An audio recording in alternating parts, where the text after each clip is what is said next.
Chapter 594. It was better to give the money directly to the hospital. Di Hao Hian went out to do something, so Tang Bao could only tell Zhongli, "I'm going to the orphanage. If Di Hao Hian comes back first, tell him this." Okay. After Tang Bao arrived at the hospital, he saw the little boy lying on the bed.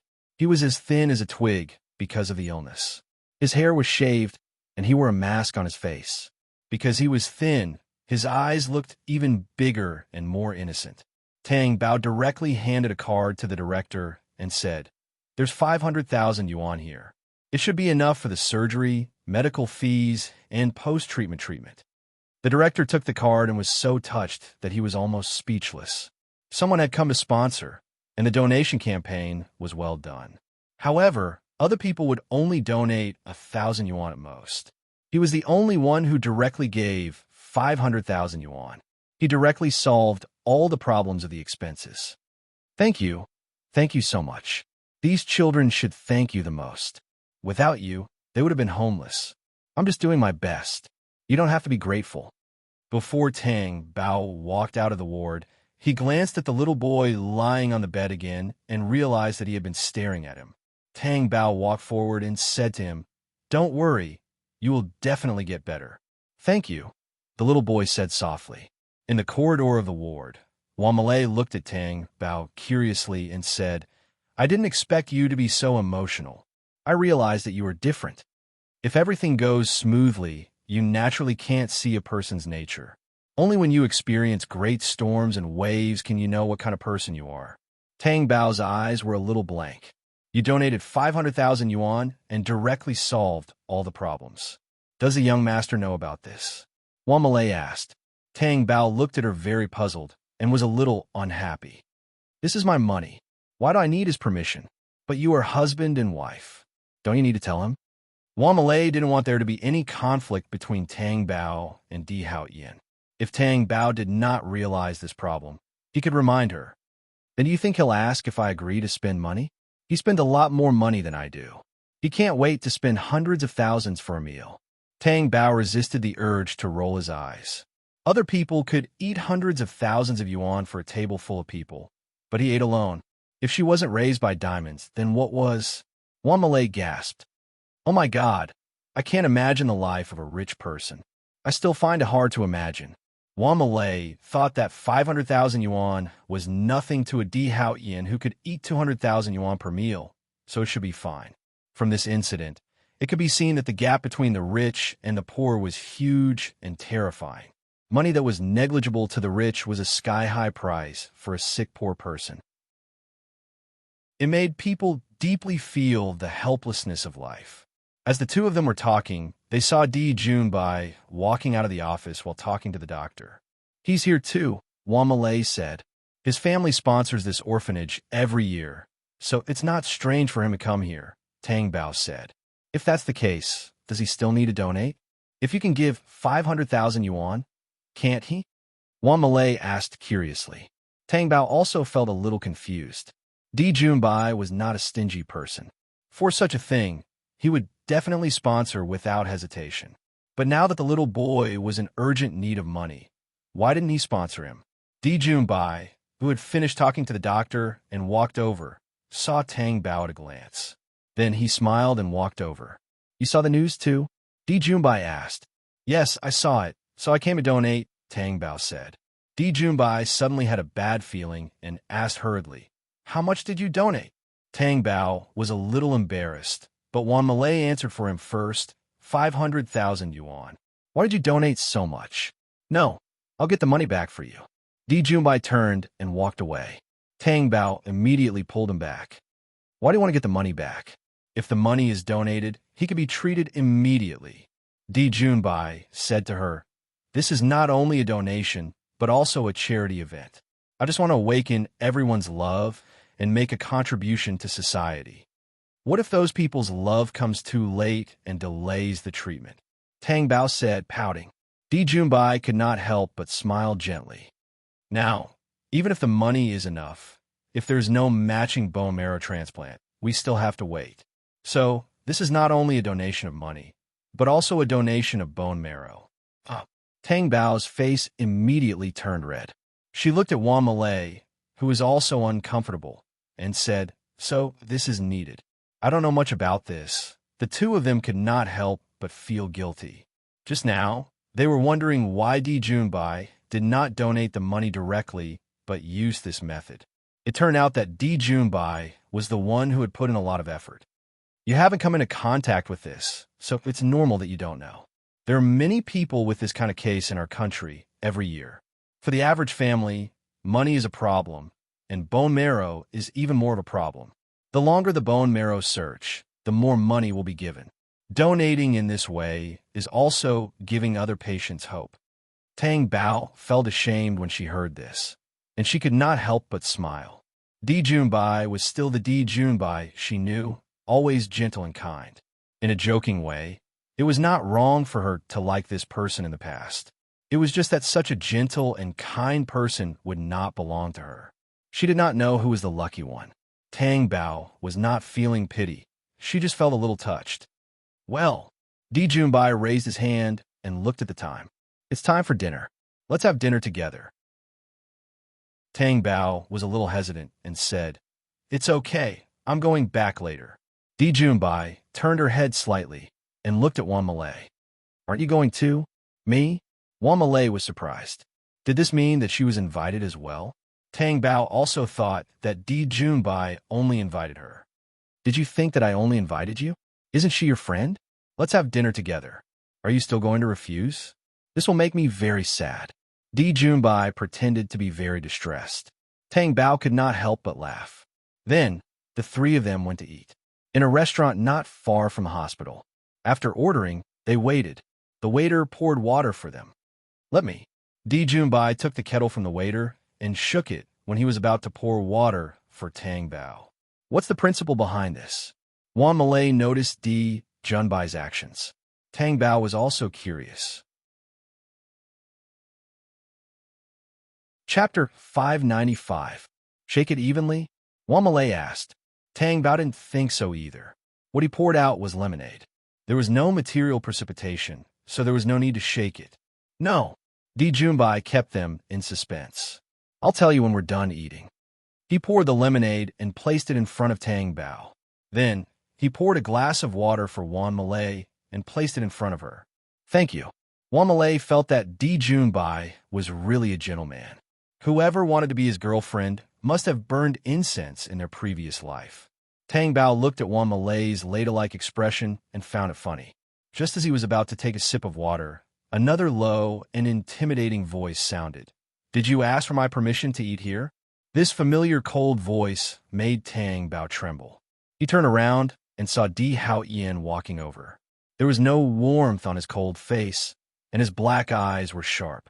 He exuded a vicious aura, which made people afraid to take a step closer, and his approach only made people shudder. "Brother." Di Junbai's expression changed and called out. Di Haoyan's gaze was as calm as a lake, but it was extremely oppressive. Di Haoyan, why are you here?" Tang Bao came back to his senses and immediately stood up. "I can't come." Di Haoyan looked at him with sharp and cold eyes. "No, I'm just surprised," Tang Bao said. "Don't be surprised. I'm here for the same purpose as you, to eat." Tang Bao looked at Di Haoyan in surprise and said carefully, Then I won't eat. Can I go to another table with you?" Di Haoyan turned around and left.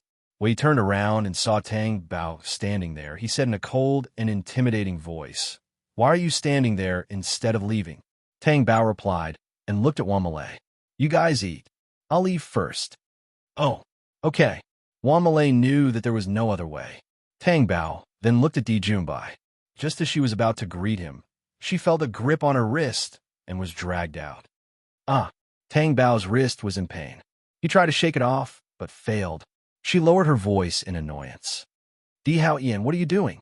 You're hurting my hand. It won't hurt if you don't struggle." Di Junbai watched the two of them disappear with a meaningful look on his face. His gaze fell on the cup in front of Tang Bao.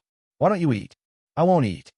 Di Junbai looked at Wan Malay and said without changing his expression, "Why not? You ordered so many dishes, it would be a waste if you don't eat them." "Okay then." Juan Malay smiled uncomfortably. Of course, she knew that Di Junbai was treating Tang Bao. She was just an extra. She didn't expect it to turn out like this. It was really awkward. Tang Bao got into Di Haoyan's car. The sky-high price of the car was full of luxury. The car was spacious, but there were layers of oppression. Di Haoyan's face was gloomy and cold. He exuded an oppressive aura that made Tang Bao not dare to breathe loudly. Tang Bao knew that because he met Di Junbai in a hospital and had a meal with him. Tang Bao glanced at Di Haoyan's scary face. She understood that Di Haoyan was not here to eat, but because of her, she carefully considered her words and said, "When I was studying in this orphanage, I used to do voluntary labor there. I saw that the children there were sick, so I went to donate money without thinking. You're not angry about this, are you? I told Zhongli when I went out and asked her to tell you. I didn't mean to hide it from you. I'm open and above board." Tang Bao thought that Di Haoyan must have gone back to the castle, and Zhongli told him that she was in the hospital. In that case, it would be easy for him to find out where she was eating. I saw that you were very happy when you saw him. Was that an accident? Di Haoyan thought about what he saw just now and felt irritable. It was as if a tornado had come out of nowhere, and he couldn't control it at all. How can you think like that? I couldn't have kept a straight face when I saw him, right? And if I really suspected him, Juan Malay was there at that time. I couldn't have done anything. Tang Bao couldn't help but refute. You seem to be very disappointed? Di Haoyan's eyes suddenly turned sinister. I'm not disappointed. If I didn't show up just now, what were you going to do with him after the meal? Di Haoyan's dangerous eyes stared at her without blinking. We wouldn't have done anything. Tang Bao didn't know why he asked that. She felt guilty. She thought that with Juan Malay present, Di Haoyan wouldn't have any reaction. The lying look in your eyes makes me want to do something to you. Di Haoyan looked calm, but there was a storm in his eyes. Tang Bao looked up at him in horror. What do you want to do? I've already confessed to you. I didn't lie. You might as well confess to me in front of me in this way. Maybe I'll let you go. Confess? What do you mean? Tang Bao became nervous subconsciously and clenched her small white hands. What do you think I want? Tang Bao didn't want to understand. There was only a constant fear in her heart. She bit her lower lip tightly with her teeth, but she still couldn't stop her lips from trembling. It's just normal physical communication between husband and wife. Why are you so scared? Di Haoyan's emotions were neither violent nor angry. He could even be considered calm. But the more he was like this, the more frightening it was. Endless danger surrounded Tang Bao. It made her want to jump out of the car. She didn't want to understand the meaning of Di Haoyan's words, but he said it directly. Tang Bao couldn't deceive herself even if she wanted to. There was no way out. Di Haoyan, your menstruation hasn't ended yet? Under Di Haoyan's calm but dangerous gaze, Tang Bao had to tell the truth. It's over. But then don't refuse me. Di Haoyan interrupted her impatiently. If it was in the past, she definitely wouldn't refuse, but now she was suffering. When she thought of Di Haoyan's ferocious beast-like actions, her face became very frightened. She didn't know if it was her illusion, but the car seemed to be accelerating, and her heart was also beating faster. It was so fast that it seemed to jump out her chest. What should she do? How could she stop Di Haoyan's actions? How could she have known that running out to donate today would cause such a thing? If she had known, she would never have run out to donate. She only thought of the child in her belly when she saw the sick little boy. She wanted to do good for the child in her belly and let him be born safely. Could it be that in the end, she would harm him? Di Haoyan stared at Tang Bao's little face with his sharp and cold black eyes. He didn't calm the riot in his heart because of the panic on her face. Chapter 596. After the door was opened by He Ju, Di Haoyan went down, but Tang Bao sat there and did not move. Di Haoyan turned around and looked at her coldly. Do you want me to ask you to come down? Tang Bao's body trembled when he met that pair of deep, sharp eyes. She slowly got out of the car. Then, she followed Di Haoyan through the door and into the hall. After entering the hall, Tang Bao did not leave again. Di Haoyan had completely lost his patience. Without saying a word, he stepped forward and pulled Tang Bao up the stairs. His hands were strong and irresistible. Di Hao Ian, what are you doing? Let go of me. Tang Bao did not want to go upstairs. At this moment, the upstairs was very scary to her. It was like hell. Di Hao Ian did not even look back at Tang Bao's struggle and kept pulling her upstairs. How could Tang Bao's strength be comparable to 1/10 of his? She held the railing of the stairs tightly with one hand. It was like holding on to a piece of driftwood. Her determination to not go upstairs was so strong. Di Hao Ian suddenly turned his face and shot a malicious gaze at her, almost tearing Tang Bao apart. Di Hao Ian, please don't do this to me. What did I do wrong? You let me come back to the castle. Is this how you hurt me? Just to hurt me? Tang Bao's clear eyes were filled with tears of fear. Do you think this is hurting me? I want to know what's so scary about this. But I don't want to. She did not want to tell him that she had a child. She was afraid that her child would be lost, just like before. So she would rather be wrong now. You'll think about it later. Di Hao Ian stepped forward and pried her hands away from the railing. Oh, no. Tang Bao resisted with all her strength, but her strength was no match for Di Hao Ian. Her hands were pried away from the railing. Because he used too much strength, his fingers and fingertips hurt. It was as if it was about to be broken. His body felt light. Di Hao Ian picked her up and walked upstairs. After entering Di Hao Ian's room, Tang Bao landed on the ground and hugged Di Hao Ian's arm with his two small hands. He kept begging, "Don't do this to me. Don't do this to me. I don't want to do this anymore. Please." Di Hao Ian reached out and pinched her face. Her entire face was deformed at his palm. The only thing you can do now is to obey me. Resistance won't do you any good. Di Hao Ian's expression was ferocious. Tang Bao's breathing quickened and his face turned pale with fright. Would there be benefits as long as he obeyed? At this point, Tang Bao knew very well that he had no chance to resist. Di Hao Ian was bound to want her. Then if I obey you, will you be gentler? Tang Bao's tears fell from her eyes. She bit her lip and asked. Last time in the hotel, she was tortured by Di Hao Ian for so long. At that time, she was already pregnant. In the end, the child was safe and sound. So, could she still be lucky that Di Hao Ian wouldn't hurt the child in her belly? Di Hao Ian's cold face approached her. His aura was so fierce that it seemed to be able to cut people's skin. It hurt Tang Bao's fair little face. Will you feel better if I'm gentler? Tang Bao threw caution to the wind and pulled her face away from his palm. She took a few steps back, away from him. There were 2 red marks on her fair little face because Di Hao Ian's hand had pinched her. If you promise me to be gentler, I'll do it. If you don't promise, I'll never let you touch me. Di Hao Ian approached her with a gloomy face. Do you think you still have a choice? Seeing this, Tang Bao turned around and ran toward the door. However, the door couldn't be opened. She was so anxious that she kept banging on the door with her hands. Open the door. Is there anyone outside? The door can't be opened. Let me out. Tang Bao was so anxious that she was crying. She didn't give up on pulling the door.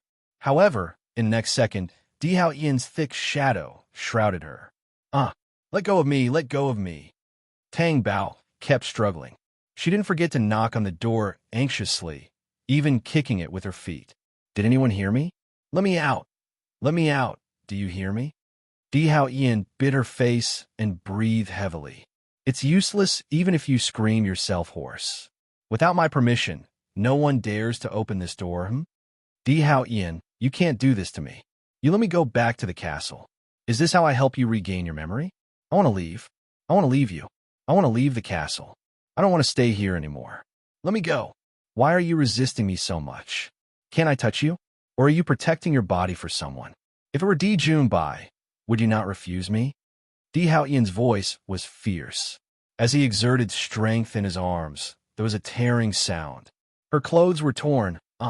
No. Tang Bao hurriedly covered his exposed body. I'm not protecting my body for anyone. I can't do it. Whether you can or not, you'll know when you do it. Zhongli, who was not far from the door, hurriedly opened the door but was stopped by Lian. Why are you stopping me? I'm going to open the door. Didn't you hear Madame knocking on the door? Zhongli was about to die from anxiety. Do you want to die by opening the door like this? At this time, how can I care about whether I die or not? Didn't you hear how scary the sound inside was? Madame's voice was so miserable. Something terrible must have happened. If I don't open the door, Madame might have died inside. Lian said with a sullen face. Young master won't let Madame die. How do you know that?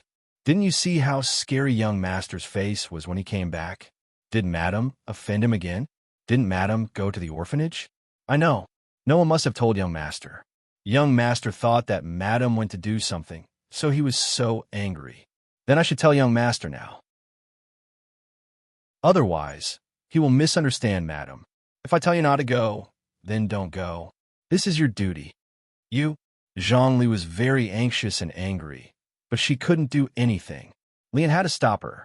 Otherwise, Zhongli would do something wrong, and she wouldn't be able to escape punishment. Zhongli was completely impulsive. If she went forward to stop her, it would only make things worse, and there would be no relief. Her body's senses became sensitive. The pain was transmitted without a trace. It was like red-hot iron in a limited environment, constantly, wantonly, and mercilessly. It was uncomfortable and painful. Tang Bao lay on the door panel, her hands helplessly pressed against the door. Her nails dug into the door panel, but she couldn't feel the pain on her fingertips. Because of the force, her two small hands turned pale. Chapter 597. She could hear Di Haoyan's heavy breathing beside her ear. His hot breath gushed over, as if it wanted to burn that piece of skin. Didn't you say you can't do it? What is it now? Tang Bao also hoped that she could do it now. As long as she could do it, her child would be fine. This was her only hope now. She had already lost a child. She didn't want to lose another one. As long as her child wasn't hurt, she was willing to do anything, even if it was to cooperate with him. But she was really scared. She wished that every nerve in her body was stretched taut. Suddenly, she felt a pain. Ah, it hurts. Don't do this. Tang Bao shouted. Di Haoyan was like a wild beast. He bared his hard fangs and bit her directly. Tang Bao couldn't help but raise her neck in pain.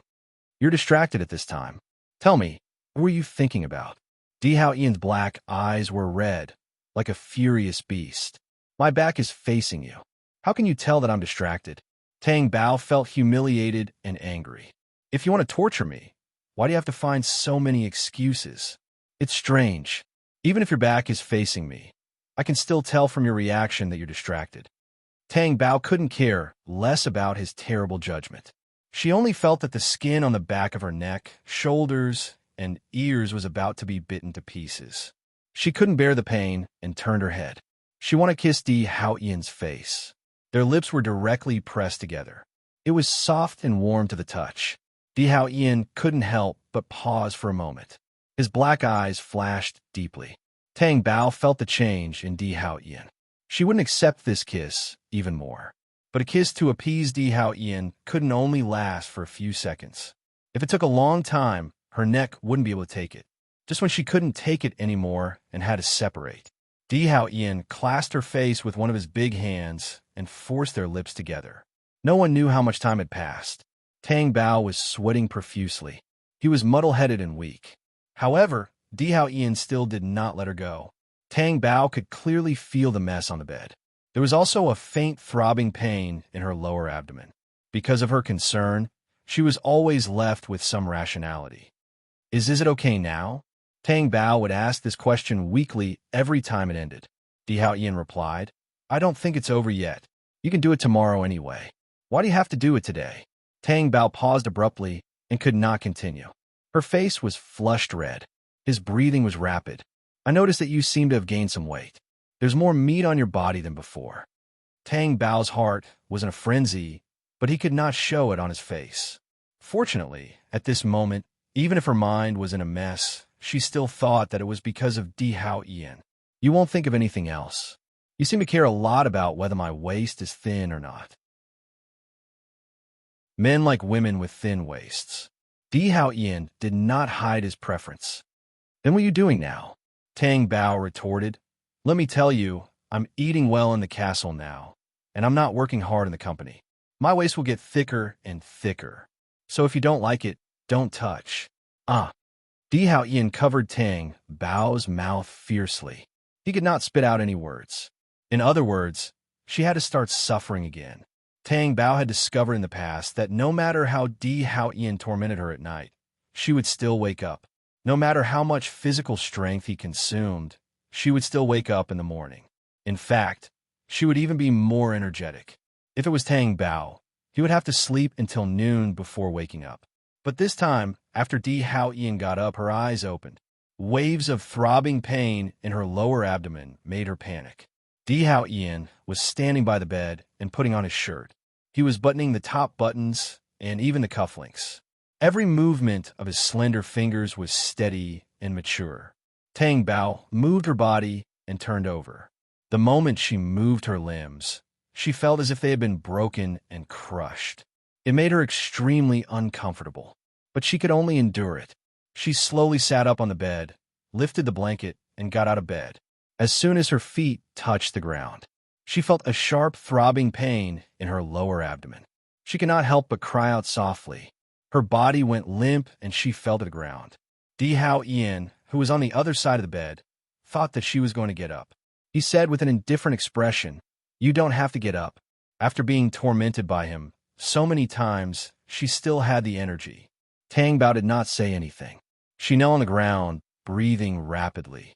She clutched her lower abdomen tightly with one hand. Di Hao Ian's hand that was buttoning his shirt paused for a moment. His straight eyebrows furrowed slightly. He walked around the bed, squatted down in front of Tang Bao, and lifted her face. Tang Bao's eyes were a little unfocused.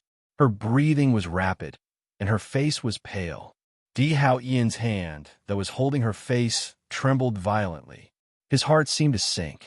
Tang Bao's small hand grabbed Di Hao Ian's arm tightly.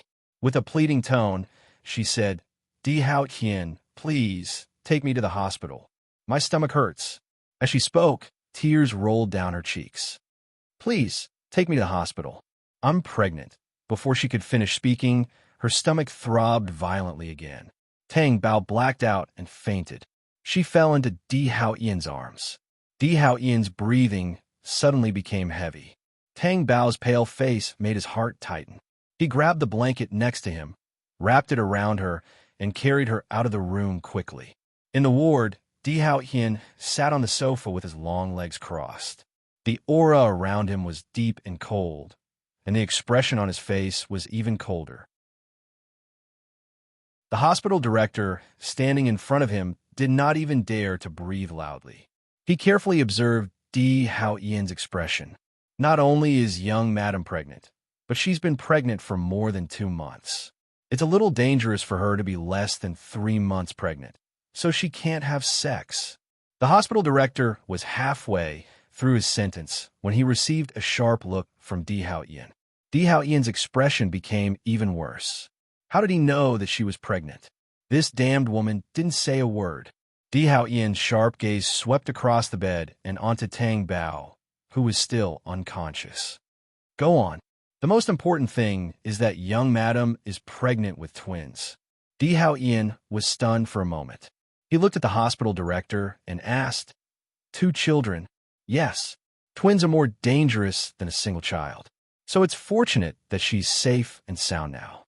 Di Hao Ian's gaze once again fell on Tang Bao, who was lying on the bed. Based on the time, it was not the first time he had been with Tang Bao like this. The last time was at the hotel. When he was with Tang Bao, she did not have much of a reaction to rejection. Chapter 598. In the past, in the castle, no matter what happened, she would not leave. Later, she was unwilling to go back to the castle. She was unmoved even when he threatened her with the company. Even when he touched her, her resistance was particularly strong. It turned out that it was because she was pregnant. But why didn't she say anything? He almost aborted his own child. Tang Bao, who was lying on the hospital bed, woke up in a daze. When her consciousness gradually became clear, she immediately touched her lower abdomen with her hand in panic. But she was more than 2 months pregnant, and her belly was not obvious. How could she feel whether the child was there or not? She turned her head in panic, but she suddenly bumped into Di Hao Ian's dark and sharp eyes. Di Hao Ian saw Tang Bao's reaction after she woke up. His face became gloomier and gloomier. Tang Bao withdrew her hand from her belly and sat up on the bed. Her expression was blank and dazed. What should she say after she woke up? Or could she ask Di Hao Ian if the child in her belly was still there? What if he did not know? Was it possible? Why did Di Hao Ian keep looking at her and not say anything? It made her feel flustered, uncomfortable, and a little guilty. The low pressure in the room made her feel oppressed. Don't you have anything to say? As soon as Di Hao Ian opened his mouth, it seemed to make her feel even more at a loss. Am I okay? I told you before that I can't do it, but you didn't listen. Now I'm in the hospital. When Tang Bao spoke, her eyes did not look at Di Hao Ian and kept darting to the side. He had underestimated her ability. Tang Bao noticed that Di Hao Ian's eyes had turned cold. She pursed her lips and did not say anything. She was nervous. Whose child is the child in your belly? Tang Bao was stunned by Di Hao Ian's question. She immediately retorted, What do you mean by that? Of course the child is yours. Whose child is it if not yours? You don't think that this child is not yours, do you? Don't you know what you're like every time? When I get pregnant? Since it's my child, why didn't you tell me? Di Hao Ian's face was cold. Tang Bao lowered her gaze and stared at the quilt. Her expression was gloomy. I wanted to tell you as soon as possible, but you lost your memory. I don't know if you don't want this child. After saying that, she turned her face and looked at Di Hao Ian with a sad expression. Would you want him? If you don't want it, can you leave the child to me? Did I say I don't want it? Di Hao Ian asked coldly. Tang Bao looked at Di Hao Ian with hope in his eyes. Although it was natural for him to want this child, he could not help but feel a little excited. Do you really want this child? Are you suspecting me? Di Hao Ian's face darkened. No, I'm not suspecting you. Even if Tang Bao did have such thoughts at the beginning, she would not say it in front of Di Hao Ian. This was already the best outcome after the child's identity was exposed. The worst outcome was that Di Hao Ian did not want this child. She would secretly take the child away and never appear in front of Di Hao Ian again. Or Di Hao Ian would force her to abort the child. That would be the most terrible outcome. Fortunately, neither of these happened. I'm not suspecting you, but I hope that you can protect this child and not let him come to any harm. No matter what you think, he is very important to me. Tang Bao looked at him pleadingly and said earnestly, Who dares to hurt my child? If you told me that you were pregnant, would I have touched you? Tang Bao was silent. Even if Di Hao Ian protected her first child, it was still gone. Now that Di Hao Ian had lost his memory, he did not remember this part. She did not want to mention it again. Also, if it wasn't for what happened today, when were you going to tell me about the child? Tang Bao's eyes were in a mess. Wait until you regain your memory. What if I don't regain my memory? Won't I tell you? Or will I run away with the child? Run away with the child, Tang Bao said honestly. Di Hao Ian sneered. You are very brave. However, after Di Hao Ian found out about her pregnancy and accepted it, Tang Bao felt a lot less stressed. She fell asleep not long after lying on the bed. Because her pregnancy was affected and she was bleeding, she had to stay in the hospital to protect the baby. She could only be discharged after there were no other problems. However, that morning, Di Hao Ian carried Tang Bao to the castle. It was such a big deal that everyone must have known about it. What happened could not be hidden even if she wanted to. Tang Bao also knew this, so when she thought about it, she was also worried. Because her first child was known to everyone, and she did not manage to keep it. It almost left a shadow in her heart. However, she felt that she should not be too worried. After all, this time was different from the last time. Before she got pregnant the last time, Yu Songhuan drug her. This time, Yu Songhuan did not have a chance. However, she did not know if Yu Songhuan would cause any trouble after he found out about this child. Yu Songhuan sat in the living room and drank tea. Annie Wong, who had just returned from outside, rushed in a panic. When Yu Songhuan saw this, his expression was very calm. What happened to her again? She has not had a day of peace in the castle. No, old madam. You asked me to find out, so I did it myself. Young madam is pregnant. What? Pregnant? Yu Songhuan was very surprised. He never expected this. That's right. It was said that the fetus was affected, so young master took young madam to the hospital. Then how is it now? Yu Songhuan was nervous. Looking at old madam's anxious expression, you must be very happy about the arrival of this child. Yu Songhuan put down the cup in his hand and said slowly, although I don't like Tang Bao as a person, the child in her stomach is still the blood of the D family. It is my biological grandson. The two are not related, so how can I not like it? Then I want to tell you something that will make old madam even happier. Annie Wong was very happy to see her happy. What is it? Young madam is not only pregnant, but she's also pregnant with twins. What? Is that true? Yu Songhuan was shocked. If it wasn't true, I wouldn't have come to tell old madam. The probability of being pregnant with twins is not something that everyone is lucky enough to have. Yu Songhuan's face was full of joy. Because he was in a good mood, his whole person was much more energetic, as if his face was glowing. He also said a little resignedly, I have to admit that Tang Bao's child is very lucky. Seeing that her marriage with Hao Yin no longer exists, she actually got pregnant with twins. That must be because of the D family's protection.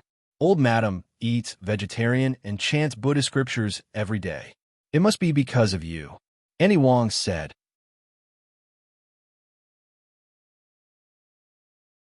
Chapter 599. My biggest wish is to see Hao Ian get married and have children. Although I'm not very satisfied with his wife, Tang Bao's stomach is not disappoint. As long as she gives birth to the child, Hao Ian wants her no matter what, so I can only compromise. Twins. Of the two children, one of them will definitely be his son. Don't worry, old madam, Aunt Wang said.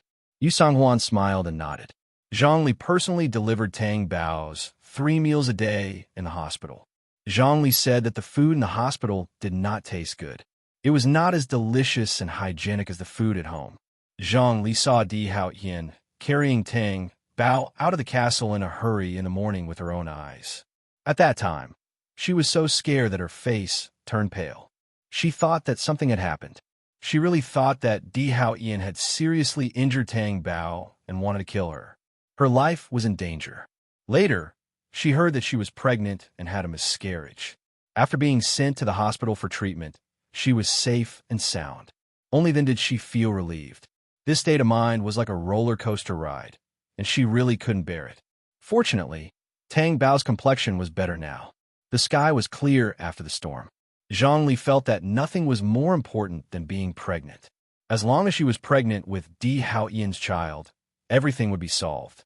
No matter how much Di Haoyin lost his memory, the child would still be his. Because blood ties were innate. Zhongli looked at Tang Bao eating and frowned. She asked, what's wrong? Is it not delicious? It's quite bland. This is what the doctor said. You can't eat too salty food.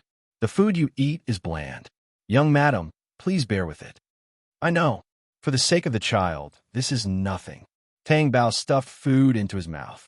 Young madam, don't worry. Although the food is bland, I'll ask the kitchen to make delicious food for you in the future. Thank you for your hard work. Tang Bao smiled. I think it's not easy for young madam. It was more difficult for people who were pregnant. Moreover, young madam was pregnant at such a young age. He must have paid more than others, Zhongli said. Speaking of which, it's strange that I didn't experience any morning sickness. This should be the happiest thing for a pregnant woman. This means that young madam is pregnant with a boy. Tang Bao was surprised by her conclusion. Isn't it true that the quieter you are, the more girly you are? Then even if it's a girl, wouldn't it be better if it's a boy and a girl? They're twins. Tang Bao choked on his food. He could not believe what he had heard and asked, what did you say? Fraternal twins? What do you mean? Zhongli was also very surprised. Young madam, don't you know that you are carrying twins? Twins. There are 2 children in your belly. She had 2 children in her belly, but no one had told her. She was completely unaware. Tang Bao couldn't believe it as he touched his lower abdomen. Were there really 2 children inside? Or had Zhongli made a mistake? Just as Tang Bao was in shock, the air moved slightly, and Di Haotian's tall figure walked in. Tang Bao hurriedly asked, Di Haotian, am I pregnant with twins? Yes. Di Haotian sat down on the sofa, crossed his long legs, and said calmly, Then why didn't you tell me? Tang Bao was a little unhappy, and his beautiful brows were slightly furrowed. Do you need me to tell you? He even hid his pregnancy from everyone. What else don't you know? Tang Bao was a little speechless, but he still said unwillingly, That's another matter. Di Haotian did not argue with her about this. He glanced at her with his dark eyes and said, Eat your food. After Tang Bao finished lunch, Zhongli put away all the things and left the ward. Only Tang Bao and Di Haotian were left in the ward. Tang Bao leaned against the bed and stared at the ceiling in boredom.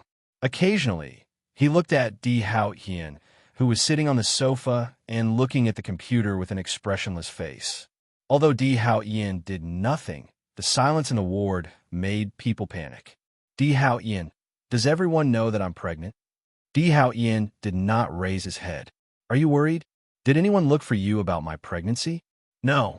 Didn't Lan Wanru ask you?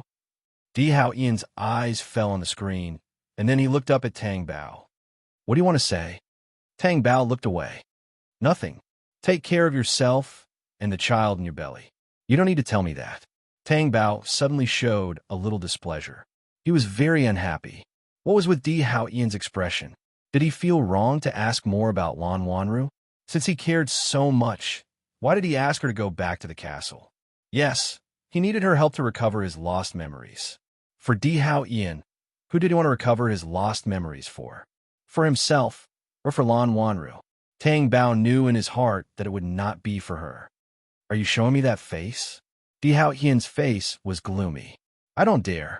Tang Bao pulled the quilt on his body and closed his eyes to sleep. Di Haotian looked at Tang Bao's back with his deep eyes. He did not speak. Of course, he knew that Tang Bao did not mean what he said. But he did not want to talk about Lan Wanru. He did not feel that he owed him anything in his heart. He just couldn't figure out why his memories only had Lan Wanru. Or did something happen that he did not know about? No matter what kind of role Tang Bao played, he had to have the child in her belly. No one could object. A few days later, Di Lingyue found out that Tang Bao was pregnant and was hospitalized. He specially went to the bungalow to congratulate Yu Songhuan. He secretly wanted to sound him out. As soon as he entered the door, he was almost beaming. Sister-in-law, congratulations to you for having a grandson. Di Lingyue sat down on the sofa opposite Yu Songhuan. What are you congratulating me for? Isn't the child not born yet? It's still a few months away. Yu Songhuan didn't say anything, but there was a different kind of joy on her face. Di Lingyue saw it clearly. How many months? More than 2 months. October. That means there are only 7 to 8 months left. It will happen in the blink of an eye. When the time comes, sister-in-law will have a grandson to hold, Di Lingyue said happily. Then, he thought of something and changed the topic. Since Tang Bao is pregnant with the Di family's child, sister-in-law, don't be angry with her. Just treat Tang Bao as a child. Since she's a child, how can she not make mistakes? When the time comes, don't you think so? Yu Songhuan said, At this time, how can I not accept my fate? I won't care about their matters. Haotian can do whatever she wants. He seemed helpless, but Di Lingyue understood at a glance. After Tang Bao was pregnant, Yu Songhuan's attitude immediately changed. This question made him feel very uncomfortable in his heart.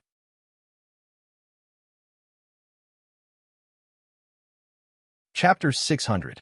Li Yuhuai quickly caught up and asked, How is it? Is Tang Bao really pregnant? Can't you tell from my expression? Di Lingyue said angrily. Although I can tell, I still have hope. Li Yuhuai only felt wronged. However, at this time, she couldn't care about her grievances and quickly asked again. Then what's your attitude when she's pregnant? Attitude? Her attitude has changed 180 degrees. She's very good. Di Lingyue angrily sat down on the sofa. Then she means that she accepts Tang Bao? Li Yuhuai asked anxiously. The child in her stomach is Di Haotian's child, which is her grandson. It doesn't matter who gives birth to it. Not to mention Tang Bao. She will accept any woman who gives birth to Di Haotian's child. Li Yuhui was anxious. How do you think this matter will develop in this direction? I don't know what kind of luck this Tang Bao has. She's about to get divorced and was abandoned by Di Hao Yin, and now she's pregnant? This might not be the case. If Tang Bao is pregnant, will Di Hao Yin be willing to keep this child? After all, she has lost her memory. Do you have a pig's brain? If he doesn't want this child, will he let Tang Bao stay in the hospital to protect the baby? Di Lingwei was angry that she didn't use her brain. If that's the case, won't Di Hao Yin divorce Tang Bao? Di Lingwei didn't say anything. It was difficult to divorce when she wasn't pregnant, let alone when she was pregnant. Then what about my Wanru? Li Yuhui couldn't help but feel sorry for her niece. She had waited for so long and waited for so long, but in the end, it turned out like this. She gave her hope and was disappointed. How could she stand it? That's because she's useless. She stayed in the castle for so long, but she didn't think of a way to get pregnant with Di Hao Yin's child. If Di Hao Yin doesn't touch her, she can't live alone. Can't you think of a way? Don't you know how to be unscrupulous? Unscrupulous? Li Yuhui racked his brain. You mean to drug Di Hao Yin? How could Wanru do that? She's not the Tang Bao. She's not that thick-skinned. Thick-skinned? Do you know how many people in this world have their lives plummeted because of their pride? It was because she was thin-skinned that she lost completely. The winner now was the Tang Bao. How many years have you been in the D clan? What are you talking to me about? With an aunt like you, no wonder she didn't make any progress. Di Lingwei got up and left the hall angrily. Lan Wanru, who was hiding in the dark, heard every word. Tears welled up in her eyes as she clenched her fists tightly. She pinched him so hard that she didn't let go. Then, she turned around and returned to her room. As soon as she entered her room, her tears started to fall. Di Lingwei was right to scold her. She shouldn't and couldn't refute. She wasn't crying because of Di Lingwei's harsh words. She was crying because Di Hao Yin made the Tang Bao pregnant again. This was already her second child. Tang Bao was pregnant with Di Hao Yin's child, and she was chased out of the castle in the end. To Lan Wanru, the days after Di Hao Yin lost his memory were the happiest days of her life. She felt that she had hope. Everyone was on her side. She just needed to wait for the Tang Bao to be chased out by Yu Songwan. She didn't expect that even the heavens were helping the Tang Bao and making her pregnant. Then what was she now? Belle, who had followed in, didn't know what was going on. When she saw Lan Wanru crying, she was shocked. Miss, what's wrong? What happened? I thought it was so natural for me to swear in my heart. Between me and the Tang Bao, the one who will lose in the end will be the Tang Bao. I thought that I would be in control of everything from behind and wouldn't deviate too much from the right track. But now it's gone too far. Not only did the Tang Bao return to the castle, but she's also pregnant. She's pregnant with Brother Hao Yin's child. How can I accept this? Why did Brother Hao Yin never do anything intimate to me, even though I've been by his side for so long? Why did he make the Tang Bao pregnant so easily? What am I in his heart? Lan Wanru almost cried out loud, complaining about the injustice of the world. She had been by Di Hao Yin's side for so many years. And how many years had it been since the Tang Bao appeared? There was no comparison at all. But the Tang Bao had taken all the initiative. Was it really like what Di Lingwei said? Was she not unscrupulous enough? Was she not thick-skinned enough? But when the Tang Bao wasn't in the castle, she tried to get close to Di Hao Yin and deliberately wore revealing clothes in front of Di Hao Yin. Di Hao Yin's gaze did fall on her. But in less than 3 seconds, he looked away without a trace of emotion in his eyes. It was as if she had only worn a prettier dress today. That was all. When Belle heard Lan Wanru's words, she was also very shocked. She's pregnant again? I know. She must have used some method to climb into the young master's bed. I've never heard of such a shameless woman like her.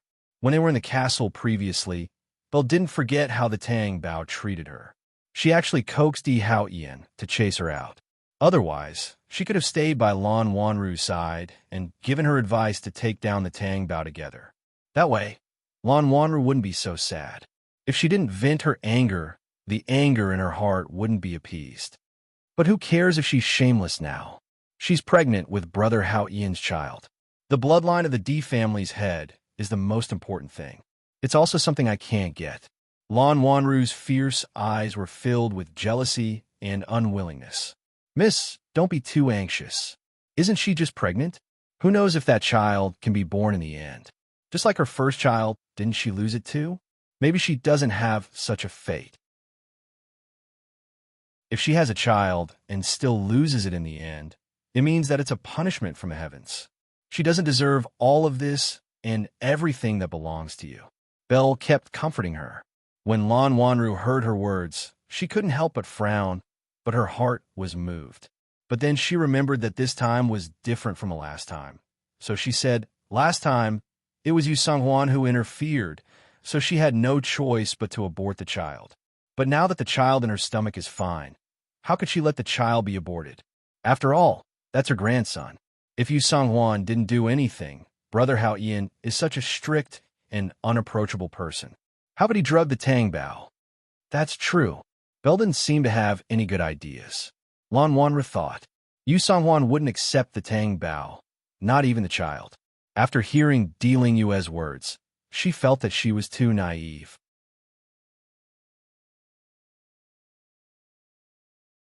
Chapter 6:01.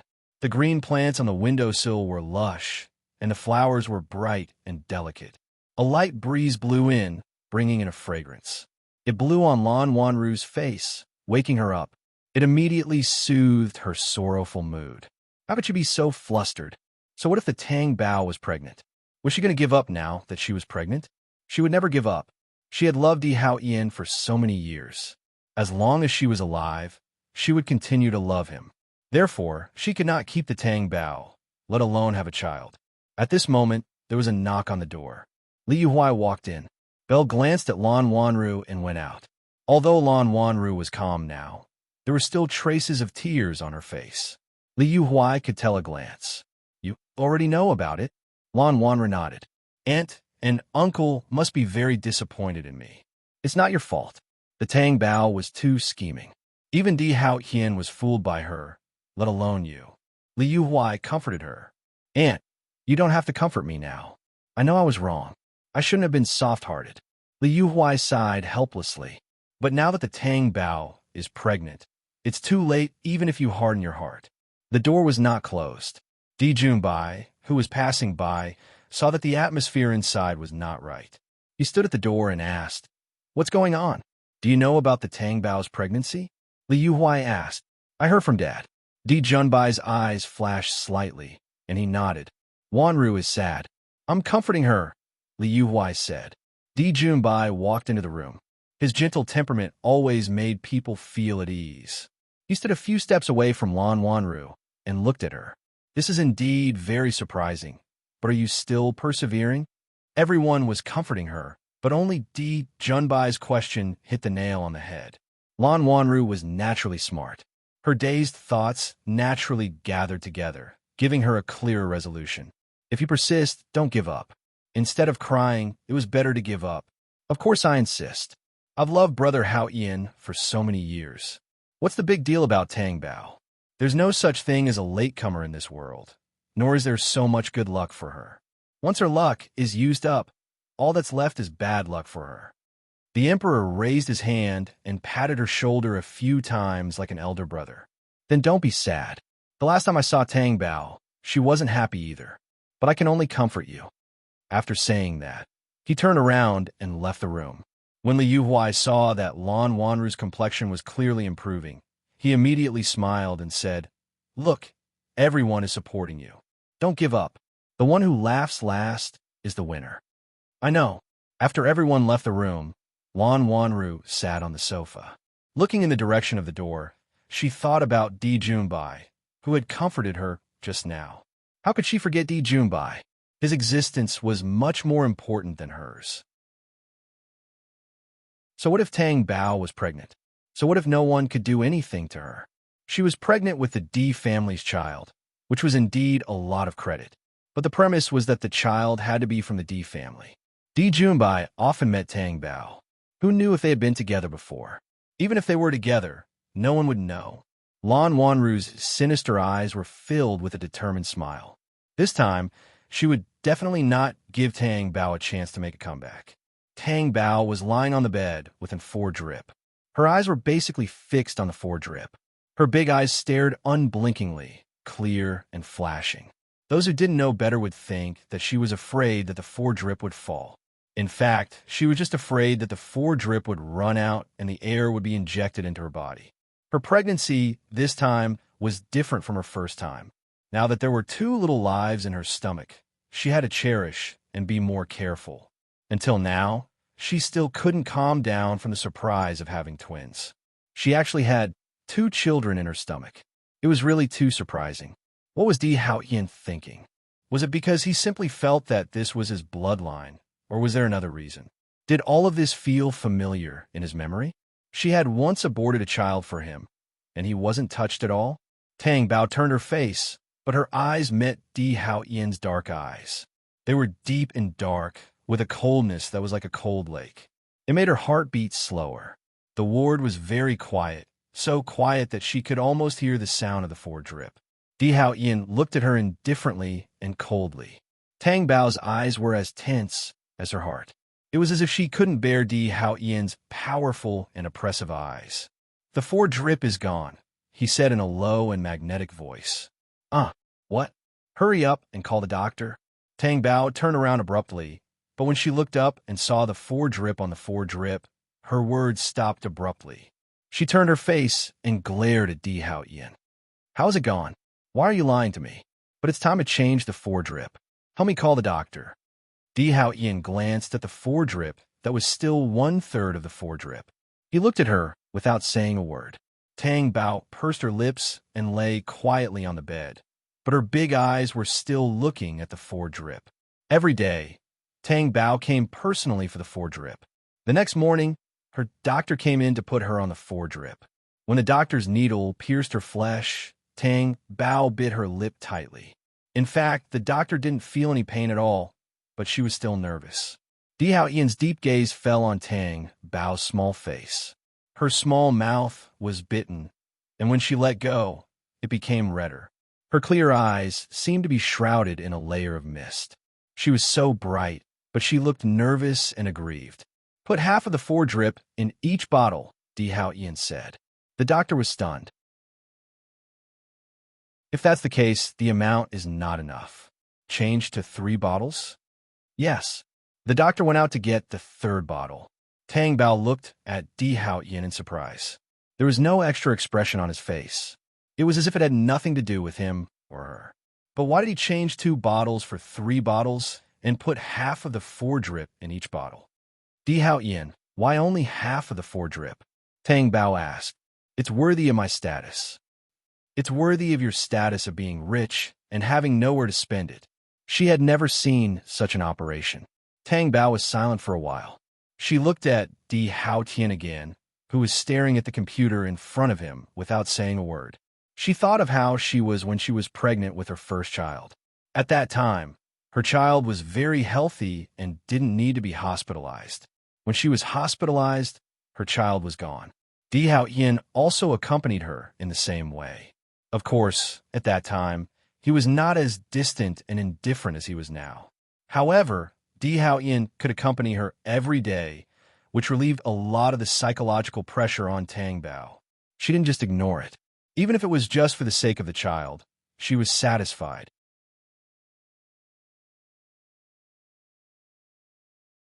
Chapter 602.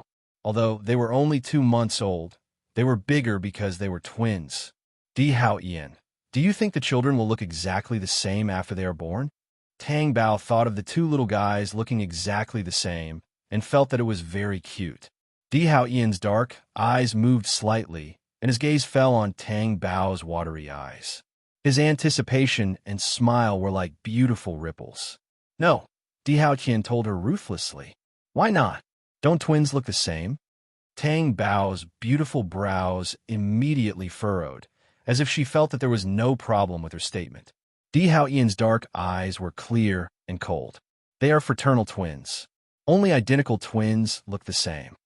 "I see. It would be so fun if they were exactly the same," Tang Bao said with some pity. Then, her little face smiled again as if it had turned sunny in an instant. "Then who do you think they will look more like?" Di Hao Ian's face immediately darkened. He was deep and cold. Why are you talking so much? Damn it. How many words did I say? Tang Bao was very unhappy. But when she saw Di Hao Ian's strong and oppressive gaze, she bit her lips and lay still. Di Hao Ian looked over and his gaze fell on the computer screen again. Really? Was the computer prettier than her? Tang Bao was so angry that she turned around and faced him with her, but after she turned around, Di Hao Ian raised his eyes slightly and looked at Tang Bao's slender back. His deep eyes flashed with wildness. Just as the ward was in silence, there was a knock on the door. The person who came in was Yu Songhuan's sister-in-law. Tang Bao was very surprised and couldn't relax. She sat up from the bed and couldn't help but look at Di Hao Ian. Young master, young madam, old madam asked me to come over. I brought some nutritious snacks and high-quality bird's nest for young madam. Old madam was very happy when she found out that young madam was pregnant. She even asked me to ask you how you are feeling now. Do you feel uncomfortable anywhere? After all, it's harder to have twins. From what the Tang Bao heard, Yu Songhuan did not come, but Annie Wang did. I'm fine. I could be discharged tomorrow. I'm sorry for making Mom worry. Tell her that I'm fine. Also, thank her, Tang Bao said uncomfortably. She was even a little flattered because she had never been treated like this before. Yu Songhuan had never liked her, let alone cared about her. Then old madam can rest assured. Wang Sa put down the things in her hands and glanced at Di Hao Ian, who was sitting on the sofa. Then, she seemed to say to both of them, Madam said that she would visit you in the castle after young madam is discharged from the hospital. You just need to focus on taking care of the baby. Don't worry about anything else. Okay, I will, Tang Bao said. I'll take my leave then. Aunt Wang lowered her head at Di Hao Ian and Tang Bao before she turned around and left the ward. Tang Bao was in a daze. Yu Songhuan's change was probably because of the child in her belly. Annie Wang's attitude represented Yu Songhuan's attitude. So, could she say that he was sincere? After all, when they were in the castle, Yu Songhuan had also said good things in front of Di Hao Ian. Later, she found out that those words were just for Di Hao Ian to hear.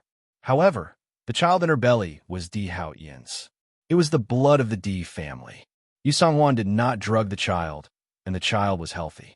There was no need for him to treat her badly. Do you want to eat? Just as Tang Bao was in a daze, a low and intimidating voice came, snapping her out of her daze. She said slowly, No, there's no need, right? I'm not hungry now. I don't really want to eat. Tang Bao still had a shadow in her heart. These were all things sent by Yu Songhuan. Could it be? It was not that Tang Bao was suspicious, but she really did not dare to eat them. What if Yu Songhuan liked Lan Wanru so much? Would her pregnancy make him unhappy? However, she also thought that Yu Songhuan would not drug her in front of Di Hao Ian, right? However, Tang Bao was still afraid. Di Hao Ian had lost his memory, and Yu Songhuan was not a simple woman. She really did not feel at ease. When Zhongli came, Di Hao Ian was not in the ward. Zhongli saw the thing sent at a glance and asked, Young madam, did someone come to see you today? It must be your friend, right? Tang Bao looked at the things sent by Yu Songhuan and said, Old madam asked Annie Wang to send them. Old madam? Old madam must be happy to know that you are pregnant. Zhongli did not think too much and said happily for her.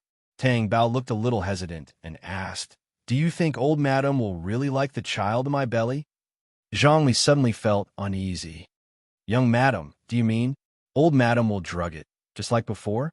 I don't know. It's just that. I don't dare to eat it. Tang Bao trusted Zhongli, so she told her what was on her mind. Zhongli thought for a moment and decided for her. Then don't eat it, young madam. I will help you take care of these things when I leave later. Tang Bao's beautiful brows furrowed slightly, and she felt a little apologetic as she asked, Is it okay for me to be like this? If there's really no problem with these things, and old madam happens to find out, she will definitely criticize me. After all, she has good intentions, and she will not be kind to me in the future. Young madam, don't worry. I won't let others know. Young madam, you should be prepared. Who asked old madam to do that thing in the past? You are pregnant with 2 children now. How important is it? Not only can you not eat old madam's things, but you also can't eat anything given by outsiders. Young madam, you can rest assured in the castle. Everything goes through my hands, and I will personally supervise it. There will be no problem, Zhongli said. Tang Bao felt comforted. Yes, for the sake of the children, she was not afraid of offending anyone. When Zhongli left, he took all the things with him. When Di Haoyan came, he glanced at the table next to him and asked, "Where are the things?" "Oh, I ate some snacks.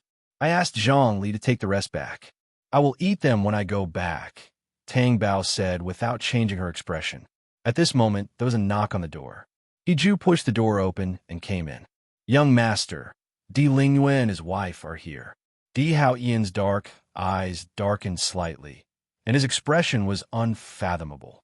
Tang Bao knew that they must have found out about her pregnancy and came to see her. The moment Li Yuhuai came in, he was so happy that it was almost exaggerated.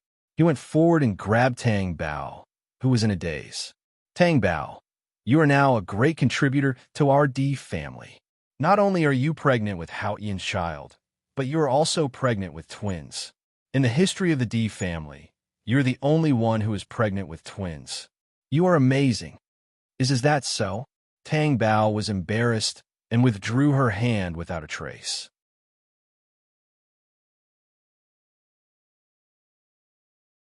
Chapter 603. Tang Bao turned to the side and saw that Di Lingyue had already put the things away. Her internal organs couldn't help but twitch. She had just dealt with Yu Songhuan, and now Di Lingyue's family was here again. She wouldn't eat Yu Songhuan's food, not to mention Di Lingyue's family, who harbored ill intentions. Don't even think about it. After Di Lingyue put the things away, he said, "That was too dangerous. Why did the fetus get affected so easily? Luckily, it's fine now. Otherwise, it would definitely be a big deal." "Thank you, second uncle. The child is very important to me. I definitely won't let anything happen to them. If anyone hurts my child, I definitely won't let it go." Tang Bao looked at Di Haoyan after saying this.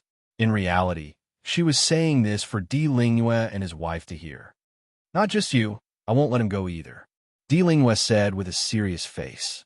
Tang Bao thought to herself, "It's a pity that you don't go into acting.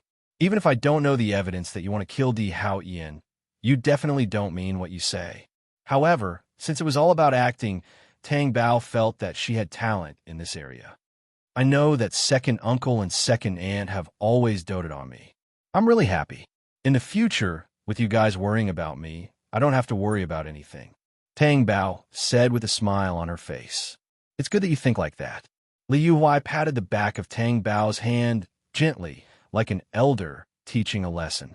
Di Lingyue looked at Di Haoyan and said like an elder, "Haoyan, spend more time with Tang Bao. A pregnant woman's emotions are very important." "Thank you, second uncle." Di Haoyan didn't have any expression on his face. After Di Lingyue and his wife left, Tang Bao felt relieved. She didn't want to deal with those hypocritical people. "Di Haoyan, if anyone comes again, can you not let them come to the ward? I've already accepted their kindness. I don't want anyone to disturb me." Tang Bao turned around and faced Di Haoyan. She pouted unhappily and looked very wronged.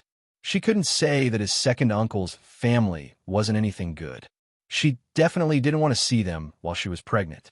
If she said that, it would probably make Di Haoyan unhappy. Di's family, Lan Wanru's family. Just as Tang's, she heard Di Haoyan's usual low voice. Okay. After staying there for nearly a week, the child had stabilized and nothing had happened. Only then did she leave the hospital and return to the castle. When Tang Bao's go, these were Tang's twoses. Tang Bao was taken aback. Back to the room. Come, S's when he's. What he meant was that Tang Bao was going to sleep in the same bed as Di Haoyan now. Tang Bao was stunned. She didn't expect Di Haoyan to do this. "Is there a problem?" Di Haoyan's low and intimidating voice came. Tang Bao hurriedly said, "No problem. It's just that the doctor said that we can't." Even if she didn't say the rest clearly, Di Haoyan, with his high IQ, should know what she meant. Sure enough, Di Hao Ian was very clear about it. He said quite straightforwardly, "You're pregnant now. I won't touch you. If you have your own needs, just bear with it." Tang Bao's face suddenly turned red. She looked at Zhongli. Zhongli's head was very low. Needless to say, he was oppressed by Di Hao Ian's words. "Hey!" Tang Bao lowered her voice. She was so anxious that she wanted to stomp her feet. How could he say that? After entering the bedroom, Tang Bao was so angry that she directly questioned him. "You did it on purpose just now, didn't you? Don't you know that Zhongli is still here?" Di Hao Ian ignored her. He took off his coat and threw it aside. He loosened the button on his collar with an expressionless face. "Also, what do you mean by I have to bear with it if I have needs?" Di Hao Ian, who had been silent for a while, spoke. He looked at her with his deep, cold eyes. "You don't want to bear with it? I will bear with it." No, it's not that. It's that I don't have needs." Tang Bao felt that talking to Di Hao Ian was so tiring. Was Di Hao Ian really unable to understand? Of course not. "Even if you do, I will bear with it," Di Hao Ian said lightly. In other words, she had been talking for a long time, but this person didn't listen to a single word. Looking at Di Hao Ian's figure walking out, Tang Bao felt that she must remain calm. The doctor said that emotions were very important. There was no need to feel burdened or agitated. Forget it. Why did she have to argue with Di Hao Ian about this? Although she really wanted to argue with Di Hao Ian about her lack of needs, Di Hao Ian's attitude was really unreasonable. She couldn't win against him. Her cell phone rang in the room. Tang Bao was stunned for 2 seconds before she realized that it was her cell phone that was ringing. Her things had been moved to the master bedroom, so her cell phone must be there too. She took out her cell phone from her bag and saw that the caller ID was Juan Malay. She answered the call. "Hello, Malay. What do you mean?" Juan Malay asked unhappily. "Huh? I went to the hospital to see you. Why did Ju say that you don't want to see anyone? That you don't want to be disturbed? How is it disturbing if I go to see you? Aren't you going overboard?" Tang Bao touched her nose. She was really wronged. "I didn't know that you would go to the hospital. If I knew that you would go, I wouldn't have said that." I haven't settled the score with you yet. After I found out that you were pregnant, I felt that something was wrong. Why did your personality change all of a sudden? Are you pregnant? You've been hiding it from me all this time? I've already hidden it from the father of the child. Don't be jealous." "I'm jealous. I'm obviously angry, okay?" You know that Di Hao Ian lost his memory and is different from before. I didn't dare to say it. Then why didn't you tell me? You've been shouldering it all alone. What were you thinking? I was afraid that you would tell others. What? Tang Bao, don't you think your words are too unreasonable? You want me to tell others? Am I such a person? Let me tell you, I'm not bragging. No one can make me say something that I don't want to. Even if the Qing dynasty's top 10 tortures were placed in front of me, I wouldn't even blink. Tang Bao listened to Juan Malay's words. If this wasn't bragging, then what was? She looked up at the sky and said faintly, "Last time, you told Di Hao Ian that you Song Huan drugged me." If she didn't say it, Juan Malay would tell her all the top 10 tortures of the Qing dynasty. Juan Malay's voice went quiet. Then she said weakly, I was doing it for your own good. Based on my current relationship with Di Hao Ian, I really don't dare to say it. Then your belly will get bigger.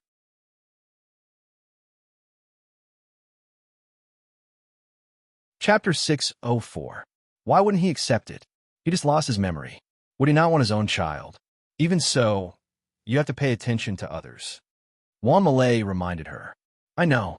I couldn't save the last child. I will never let anything happen to this child. Even if it's Di Hao Ian, I won't allow him to hurt the child, Tang Bao said firmly. Young Master Di won't. I hope so, Tang Bao said. At night, Tang Bao and Di Hao Ian slept on the same bed. It seemed that they hadn't slept like this for a long time and felt very uncomfortable. Perhaps it was because they slept too much during the day, but Tang Bao didn't feel sleepy at all. She quietly turned around and turned to look at Di Hao Ian. Di Hao Ian had already closed his eyes. She didn't know if he was asleep. Di Hao Ian's sleep was as calm as his temperament. Even his breathing was very light and silent. This way, it wouldn't affect the quality of sleep of others. But Tang Bao still didn't feel sleepy. She stared blankly at that handsome and cold face. The lines of his face seemed to have been carved by a knife. There was still a sense of coldness and sharpness, but it was so good-looking. Even if he was sleeping quietly, it couldn't stop his powerful charm. It was no wonder that Lan Wanru couldn't forget Di Hao Ian and wouldn't give up. Do you have a need? Di Hao Ian's eyes were still closed. If it weren't for the fact that there were only two of them in the room and on the bed, Tang Bao would have suspected that there was a third person talking. After Di Hao Ian's voice disappeared, he opened his eyes. His dark eyes were cold and oppressive. Tang Bao pursed her little mouth in shock. You're not asleep? It's not convenient for you now. Tang Bao's little face was slightly red. You're thinking too much. I'm just thinking about my own things. Staring at my face and thinking. Isn't that what you want to do? Tang Bao felt nervous. Wasn't he supposed to have his eyes closed? How did he know that she was staring at him? You think too highly of yourself. I wasn't staring at you. After saying that, he turned around again, his back facing her. He closed his eyes. She had to sleep quickly. She didn't want Di Hao Ian to think that she couldn't sleep because she wasn't satisfied. That would be such an injustice to her. During the day, Di Hao Ian went to tea, leaving Tang Bao alone at home. Tang Bao could not go to the company at this time. It would take at least 3 months, right? Nothing was more important than her child now. She couldn't wait to see everything become uncertain factors that would harm a child. Tang Bao was watching TV and eating fruits in the living room. After a while, Zhongli hurriedly ran over. Young madam, old madam is here. Tang Bao's mouth was still wrapped with fruit. He stopped chewing and said, Turn off the TV. Yu Songhuan walked in and saw that Tang Bao was about to stand up from the sofa, so he said, You sit down.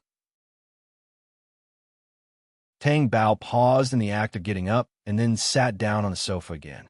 After Yu Songhuan sat down, Zhongli made a cup of tea for him and then stood not far away to wait. You don't need to serve here. Yu Songhuan chased him away. Zhongli was a little hesitant. He looked at Tang Bao. Tang Bao said, I'll serve here. You don't need to do it. This meant that Zhongli was not here to protect her, but purely to serve Yu Songhuan. Zhongli went down. What did the doctor say? Is it okay? Yu Songhuan looked at Tang Bao's stomach and felt very relieved. There were 2 children in her stomach. This had never happened in the D family. Yes, the doctor said that I'll be fine as long as I'm careful at home. Did you eat the food I sent to you at the hospital last time? Yu Songhuan asked. Tang Bao did not expect her to ask this. Whether she did it on purpose or not, Tang Bao said, Yes, thank you. You have to know that I changed completely for the sake of the children in your stomach. This is the bloodline of the D family. I have no reason not to like it. It's true that a mother's status depends on her child. Yu Songhuan spoke his mind without hesitation. Although it made people feel like he was giving alms, there was no need to feel uneasy. I also liked the child in the past, but I had no choice but to abort it. If these 2 children were healthy, then they should be born healthy. Do you understand what I mean? I understand. Thank you for your kindness. What she meant was that she wanted these 2 children and hoped that they would be born. Tang Bao naturally went along with it. When Yu Songhuan was about to leave, Tang Bao wanted to get up and send him off, but he was rejected. In the end, Zhongli was the one to send him off. Tang Bao sat on the sofa in a daze. Did Yu Songhuan mean that he accepted her because of the children? Did she specially come over to say that? Then, what about Lan Wanru, the daughter-in-law she liked? Zhongli walked in and said, Young madam, old madam brought a lot of nutritional supplements over. Do you want to eat them? No, Tang Bao said without hesitation. Whether she's sincere or not, I don't dare to take the risk. Then I'll get rid of them. Zhongli thought that Tang Bao would accept. After all, Yu Songhuan did not seem to be faking it. However, it was not a bad thing to be safe. In the study of the castle, the atmosphere was tense. Di Hao Ian's face was even colder and more ferocious. He pressed the phone to his ear and spat out a bloody word from his thin lips. Kill. After that, he threw the phone aside. Back in the room, Tang Bao was sitting on the sofa, watching TV and eating fruit. How long have you been watching TV? Di Hao Ian frowned coldly. A while. Turn it off in 10 minutes. Di Hao Ian turned and went to the bathroom after he finished speaking. Tang Bao heard the sound of running water coming from the bathroom. He was so angry that he walked over and lifted his foot to kick the door to vent his anger. But he didn't expect that he didn't control his strength well and kicked the door. Bang! His strength wasn't small. Di Hao Ian, who was sitting under the shower, had a fierce look in his eyes. His face, which was slightly turned to the door, was very sharp. Tang Bao felt that he could feel Di Hao Ian's terrible aura even through the door. He withdrew his foot and quickly sneaked to the bed. Anyway, when Di Hao Ian asked later, he would say that it was not him who did it. It had nothing to do with him. It was the door's problem. Before long, Di Hao Ian came out of the bathroom. There was only a bath towel around his waist, and the rest of his body was bare. The figure that he was proud of had a strong impact on Tang Bao's defenseless eyes. His little heart beat violently. He was like the sex appeal of a god. His washed hair hung lazily in front of his long and sharp eyes, which added to his wildness, like the danger of the dark night. Tang Bao's little eyes narrowed, but he still could not help but fall on Di Hao Ian's bare chest. The texture of his muscles was clear and distinct. God knew how much terrible power was hidden in them.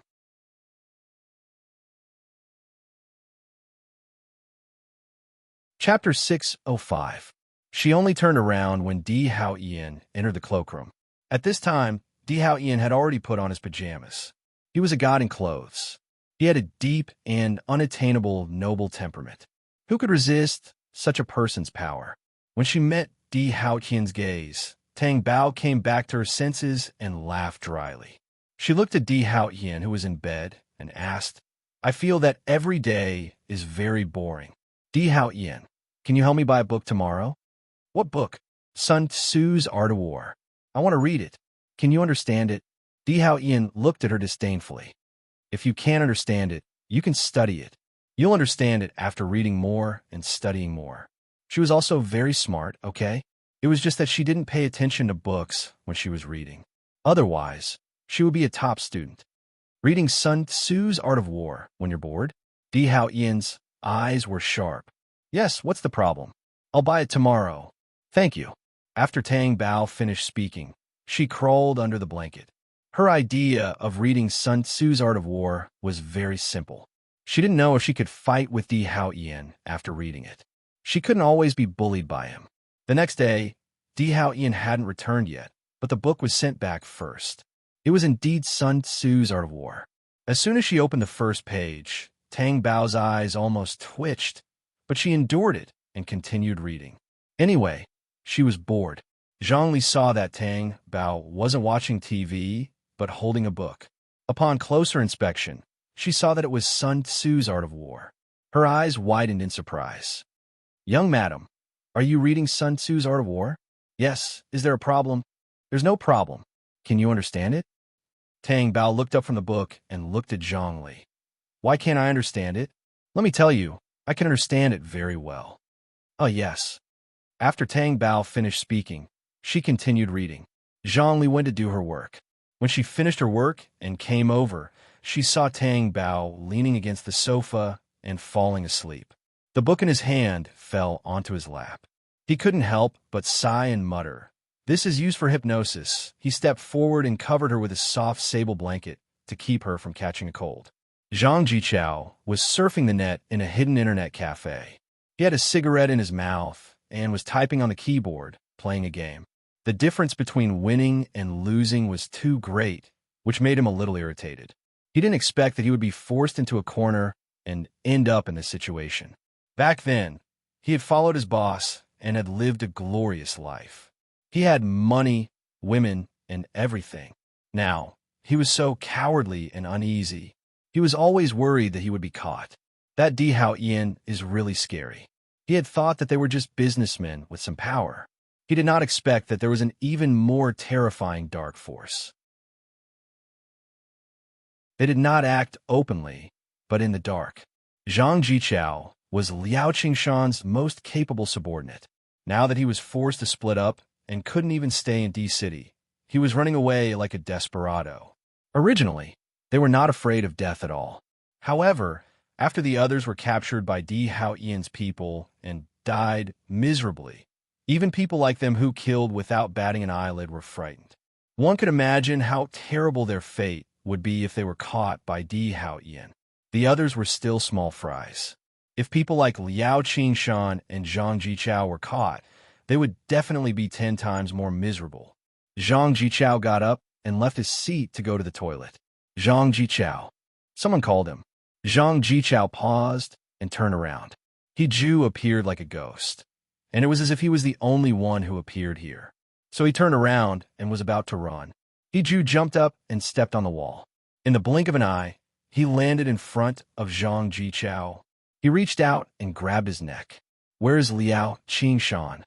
He Ju asked directly. I don't know. Did you see the deaths of your subordinates? You should have received the video, right?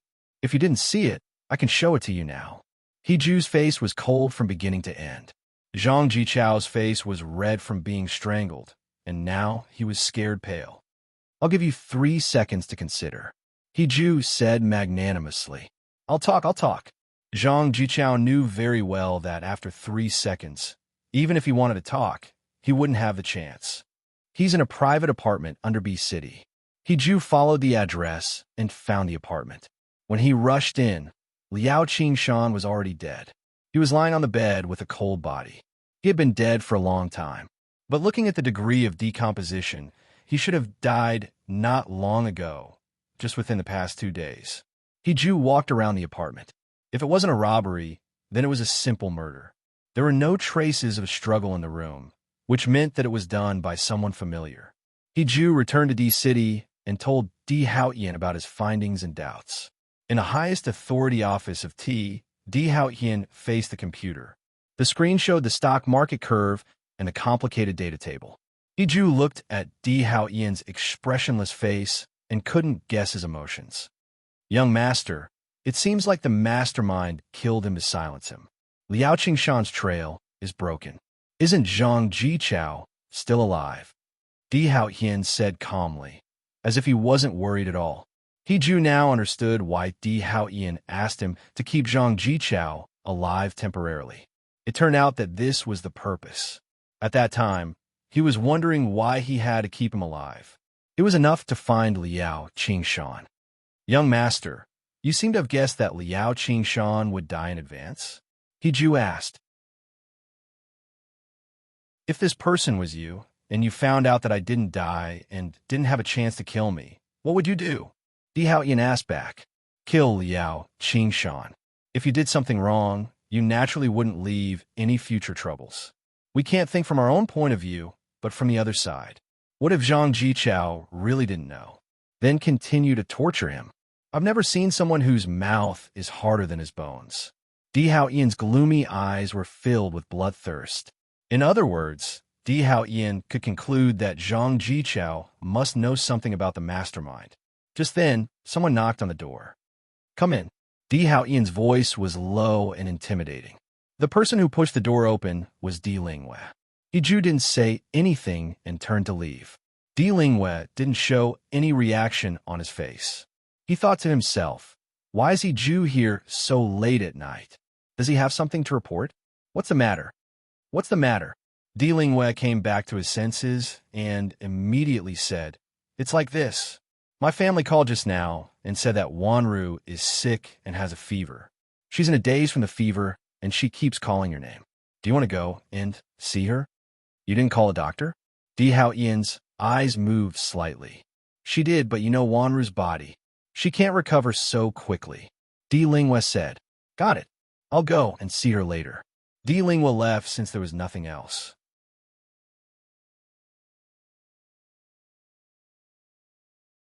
Chapter 606. He Ju was slightly stunned. He thought that she had gone back directly. However, he didn't ask much and directly called the castle. Tang Bao, who was holding Sun Tzu's The Art of War in the hall, heard the phone ring. Because he was closer to her, he got up and picked it up. "Hello, young madam. You don't have to wait for the young master to eat. You eat first." Got it." After hanging up the phone, Tang Bao thought, Di Haoyan is busy? She didn't think too much and went straight to the dining room. She was pregnant now, so she couldn't be hungry. She also couldn't be affected by anyone and not eat. After finishing his meal, Tang Bao walked outside for a while to digest the food before returning to his room. At this time, Di Hao Ian hadn't returned yet. She sat in the living room and watched TV. She was prepared to go to bed at a certain time and then read Sun Tzu's The Art of War on the bed before she could sleep. More than half an hour later, the phone next to Tang Bao rang. She took it out and looked at the caller ID. It was an unknown number. She answered suspiciously. "Who is this?" The other party didn't speak. Only a faint rustling sound could be heard. It meant that the call was connected, but no one spoke. Just as Tang Bao was puzzled and wanted to continue asking, a voice came from the other side. "Wanru?" Tang Bao's hand that was holding the phone instantly tightened. It was Di Hao Ian. She immediately understood that this unfamiliar phone number was not someone else's. It was Lan Wanru's. Brother Hao Ian, I miss you so much. I miss you so much." This was Lan Wanru's weak and painful voice. It hit Tang Bao's heart, and it was obscure and sore. She knew that she should hang up the phone, but her body seemed to have lost its automatic function and couldn't move no matter how hard she tried. Then she heard Di Hao Ian's reply, "I'm here." Tang Bao felt like she was holding a piece of red-hot iron in her hand. It was so hot that her fingers immediately pressed the word end. The phone screen was about to be crushed by her. She threw the phone far away. It was as if he could burn her just by being close to her. Di Hao Ian's voice was low and hoarse. The two words that calmed people's hearts were like two knives that cut into her heart. It turned out that Di Hao Ian did not come back for dinner because he went to Lan Wanru's place. No wonder. He didn't go out to socialize much. The only thing that prevented him from coming back was probably Lan Wanru. Lan Wanru must have pretended to be sick to deceive Di Hao Ian. No, was it really that important to be sick? The most important thing was that Di Hao Ian was by Lan Wanru's side. What was Lan Wanru trying to tell her by using this method? Tell her that even if she had a child, she would never be able to win Di Hao Ian's heart. Sometimes the Tang Bao was just an illusion. He didn't know if Di Hao Ian's attitude towards Lan Wanru was his true feelings, or if it was misguided by his amnesia. She couldn't even tell herself. The educational program was still playing on the television. Tang Bao's vision blurred. She was afraid that her bad mood would affect the child in her stomach, so she stood up and walked to the window. She opened the window. The cool night breeze blew away all the discomfort in her heart as she took deep breaths. Tang Bao comforted herself. Didn't she already know all this? It wasn't the first time. She just needed to take care of the child in her stomach. Di Ling's house. In Lan Wanru's room, Di Hao Ian sat on the chair by the bed. Lan Wanru's forehead was covered in sweat, and Belle was wiping it for her. The doctor measured her temperature again. Di Hao Ian asked with a solemn expression, "It hasn't dropped yet?" After young Master Di came, it obviously showed signs of dropping. The doctor quickly said, "It's only 38 degrees now. It was close to 40 degrees before." Li Yuhuai said, "It seems that Hao Ian can only be effective when you're here. Wanru is still caused by her mental illness." Di Hao Ian's face was cold, and he didn't say anything. Li Yuhuai tactfully shut his mouth. Then, he gave Belle a look and went out. After a few hours, Lan Wanru's temperature finally returned to normal. The doctor went out. Only Di Hao Ian and Lan Wanru were left in the room. Lan Wanru looked at Di Hao Ian. It seemed that she could only wake up now. She said weakly, "Brother Hao Ian, I'm sorry to make you come. I'm fine now. I'm already very happy to be able to see you. Don't talk anymore. Rest well. I don't want to rest with you here. If I close my eyes, I won't be able to see you. You finally came to my place. I want to keep looking at you. I can't even bear to blink. How can I be willing to sleep?" Lan Wanru paused and said, "Brother Hao Ian, I haven't congratulated you yet. You're going to be a father." Yes. Lan Wanru's jealousy was fermenting in her heart. Di Hao Ian actually directly admitted and accepted her congratulations in front of her. She almost fainted. I thought I could finally be with you. I didn't expect Tang Bao to be pregnant. Brother Hao Ian, I also want to be with you. You said before that you would marry me. Why can't you marry me now?" Lan Wanru asked as she cried. "You said before that you would marry me after you divorced Tang Bao. Why did you lose your memory? If it weren't for the amnesia, we would already be together. Lan Wanru meant that Di Hao Ian had gone to the Tang Bao to get a divorce. In the end, he accidentally fell off the cliff and made it true again. If I really have this idea, I can still carry it out after I recover my memory. Brother Hao Ian, what do you mean? Lan Wanru was stunned. Don't tell me you doubt what I said. If you doubt me, then you should at least believe what Aunt said, right? She didn't know why Di Hao Ian would say that. You're tired. Rest early. Di Hao Ian didn't say anything. He stood up and left the room. Lan Wanru, who was lying on the bed, couldn't accept Di Hao Ian's attitude toward her. Did he mean that he didn't believe her? Although he didn't directly say that he believed her before, his attitude toward Tang Bao showed that Di Hao Ian was biased toward her. Why did it change now? Was it because of Tang Bao's pregnancy? Yu Songhuan's attitude changed because of Tang Bao's pregnancy.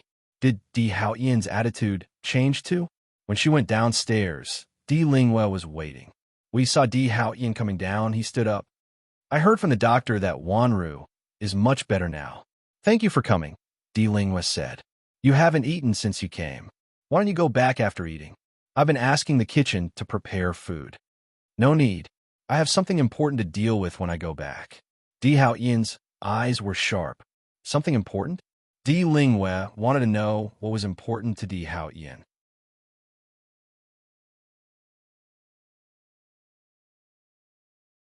Chapter 607. Di Linghua's heart skipped a beat. The person closest to him? Who could it be? He thought that he had eliminated Liao Qingshan and all the evidence.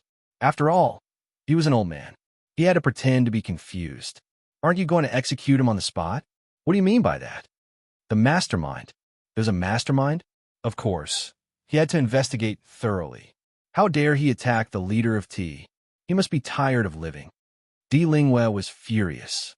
Di Haoqian glanced at Di Linghua with his deep and sharp eyes and asked, Second uncle, what do you think I should do to the person behind this if I find him?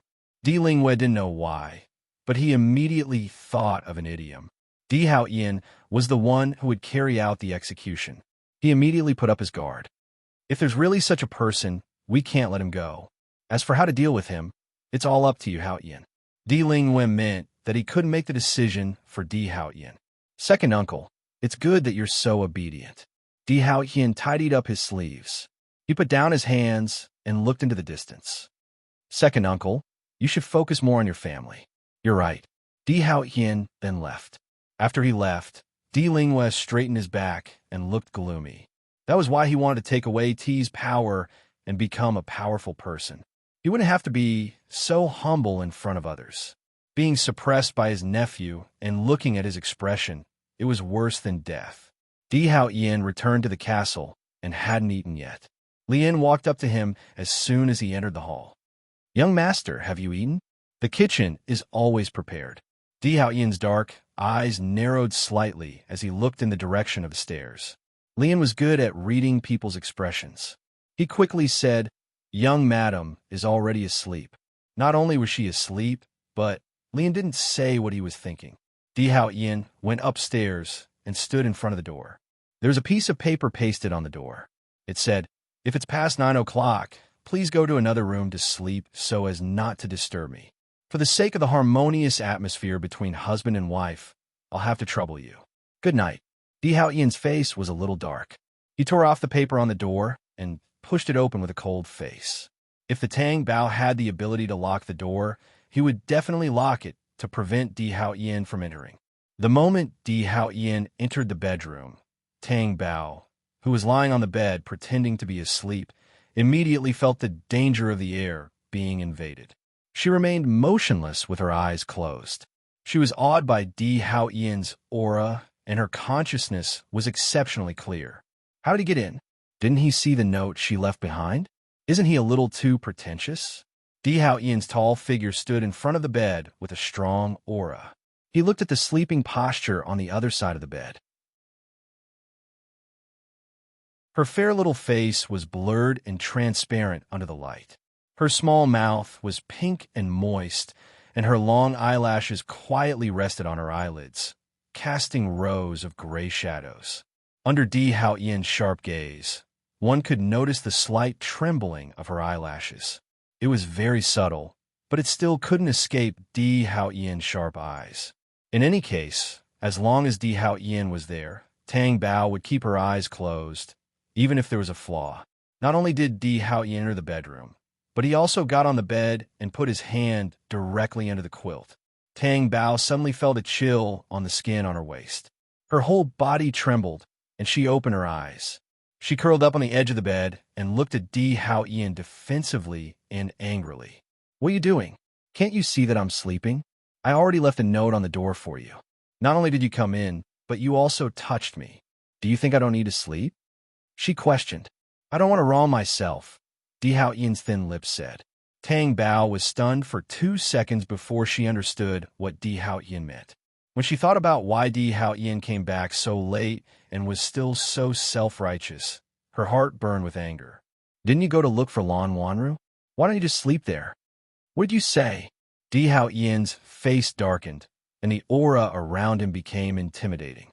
Tang Bao felt a little scared when she saw this, but she forced herself to stay calm and said, "Did I wrongly accuse you? Who told you that?"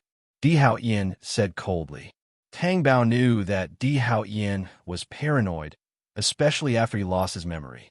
After losing his memory, she didn't want to hurt innocent people, and she didn't want to let evil people off. Therefore, she took the phone, opened the call history, and showed it to him. "This number is familiar, isn't it? I didn't call out, I called in. Look at the time. Now do you understand what's going on? I know exactly where you went at night and what you did." "Who is this?" Tang Bao almost choked on her own saliva. She asked, "You don't know whose number this is?" "I don't know." Tang Bao looked carefully at Di Hao Ian's expressionless face, only cold and calm. Was it because he was too unfathomable that she couldn't see through his disguise? "This is Lan Wanru's number." Tang Bao stared at Di Hao Ian's face and said, "So, when you were beside Lan Wanru, I heard everything the two of you said." Di Hao Ian's expression didn't change much, but a deep and sharp light flashed through his black eyes. The air suddenly quieted down, and the pressure was so great that her chest was about to explode. Tang Bao knew that Di Hao Ian meant that he admitted to it. Otherwise, he wouldn't have such an inviolable expression. "So?" Di Hao Ian's voice was deep and cold. "So?" Tang Bao was very unhappy with Di Hao Ian's rhetorical question, and her beautiful eyebrows couldn't help but furrow. "Compared to you, this is nothing." Tang Bao immediately understood what Di Hao Ian was referring to, and she couldn't help but explain, "Di Junbai and I are innocent. You're the one who doesn't believe me. In my opinion, only by locking you up in the castle will you truly understand the mistake you've made." Di Hao Ian said coldly and threateningly. Then he stood up and turned to enter the bathroom. Tang Bao stared blankly at the bathroom door. It was clearly Di Hao Ian who went to look for Lan Wanru, but in the end, it became Di Hao Ian who came to investigate her. Her relationship with Di Junbai couldn't be that of a stranger, and Di Hao Ian only had Lan Wanru in his eyes after he lost his memory. So, only when Di Hao Ian recovered his memory could the conflict be resolved. Tang Bao collapsed on the bed, and her watery eyes were weakly opened. Shouldn't she question Di Hao Ian? Was she not qualified? Even if Di Hao Ian was biased towards Lan Wanru, after seeing the call records, he would understand what Lan Wanru had done, right? She knew Di Hao Ian too well. It was as if his entire body was covered in reverse scales, and the slightest carelessness could trigger irreversible consequences.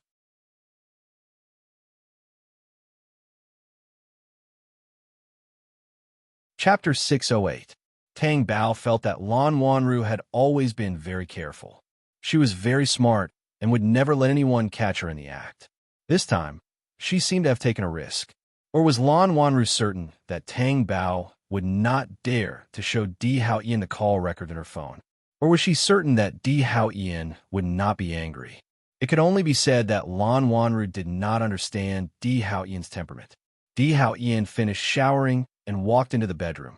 The person on the bed was already asleep. It was very quiet under the faint light. Di Hao Ian got into bed.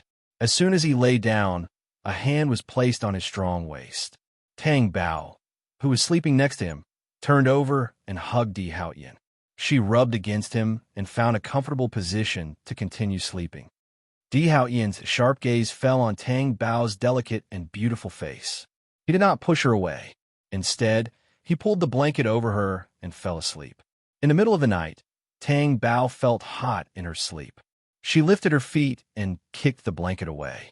Di Haoyan, who was highly alert, opened his eyes. He was extremely cold. When he saw Tang Bao lying on her back and kicking the blanket aside, his face darkened. He pulled the blanket over Tang Bao's body. Tang Bao wanted to kick again, but Di Haoyan held her slender body in his arms and covered her with the blanket. Tang Bao was tied up and couldn't move, so he gave up. He could finally sleep peacefully. These few days, when Di Haoyan went to tea, Tang Bao stayed in the castle to take care of her pregnancy. When she was bored, she called Wan Malay to ask about the company situation. Wan Malay told her that Zhou Jisen had been going to the company often recently, and it was not because of his relationship with Yu Lian. It was because Zhou Jisen was present during a company meeting. Tang Bao understood that Di Haoyan wanted to supervise her company and let her manage it. Yu Lian's decisions and final signatures were all approved by Tang Bao. So now, Zhou Jisen's appearance was undoubtedly replacing Tang Bao's position. Then, he would take the important documents to tea and let Di Haoyan have a look. Tang Bao was a little worried. Was this okay? She had made up her mind to work hard so that the company would truly belong to her. She had been working hard all the time. But now, tea was starting to invade her company again. Tang Bao knew that this was Di Haoyan's intention. This was because she was pregnant, and he did not want her to handle company matters. This was because she did not want this. But then, was there a need to worry? Even if the emperor family didn't interfere, would she be able to prevent this from happening? Under Di Haoyan's ruthless methods, any defense could be broken in one blow. The only thing that made her unhappy was that Di Haoyan could not have told her in advance. Did he have to be so domineering and leave no room for negotiation?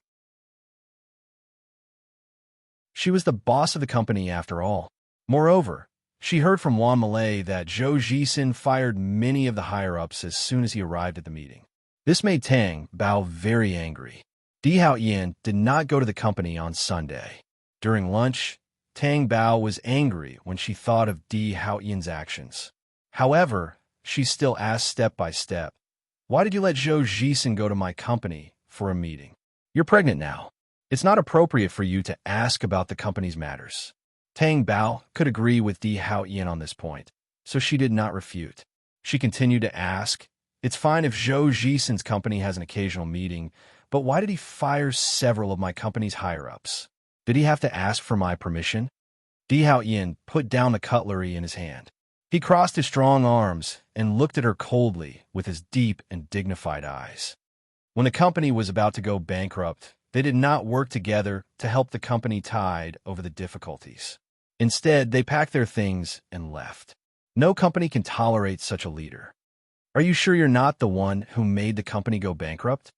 Isn't it because of you that they resigned? No matter what the reason is, it's just an excuse to me. People like that are not allowed to stay. Di Haoyan's stern words were inviolable. Who's the boss? Tang Bao was angry. You, Di Haoyan said.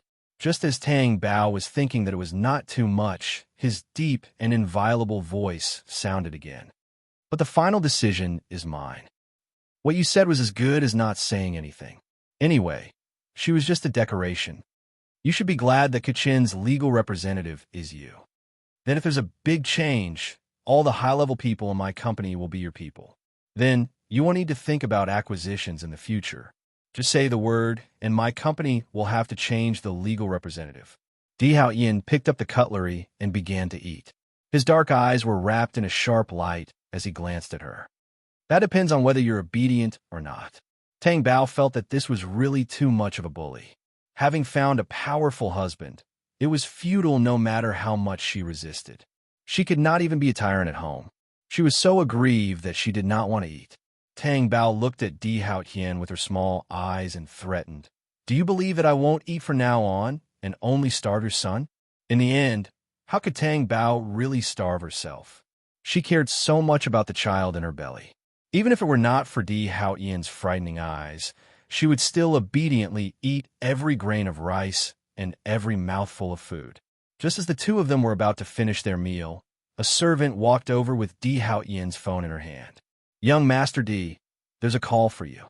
Under Di Hao Ian's gaze, the servant handed the phone over. Tang Bao stretched her neck and saw the caller ID, Wanru. She pretended not to see it and ate her meal, but her heart was heavy.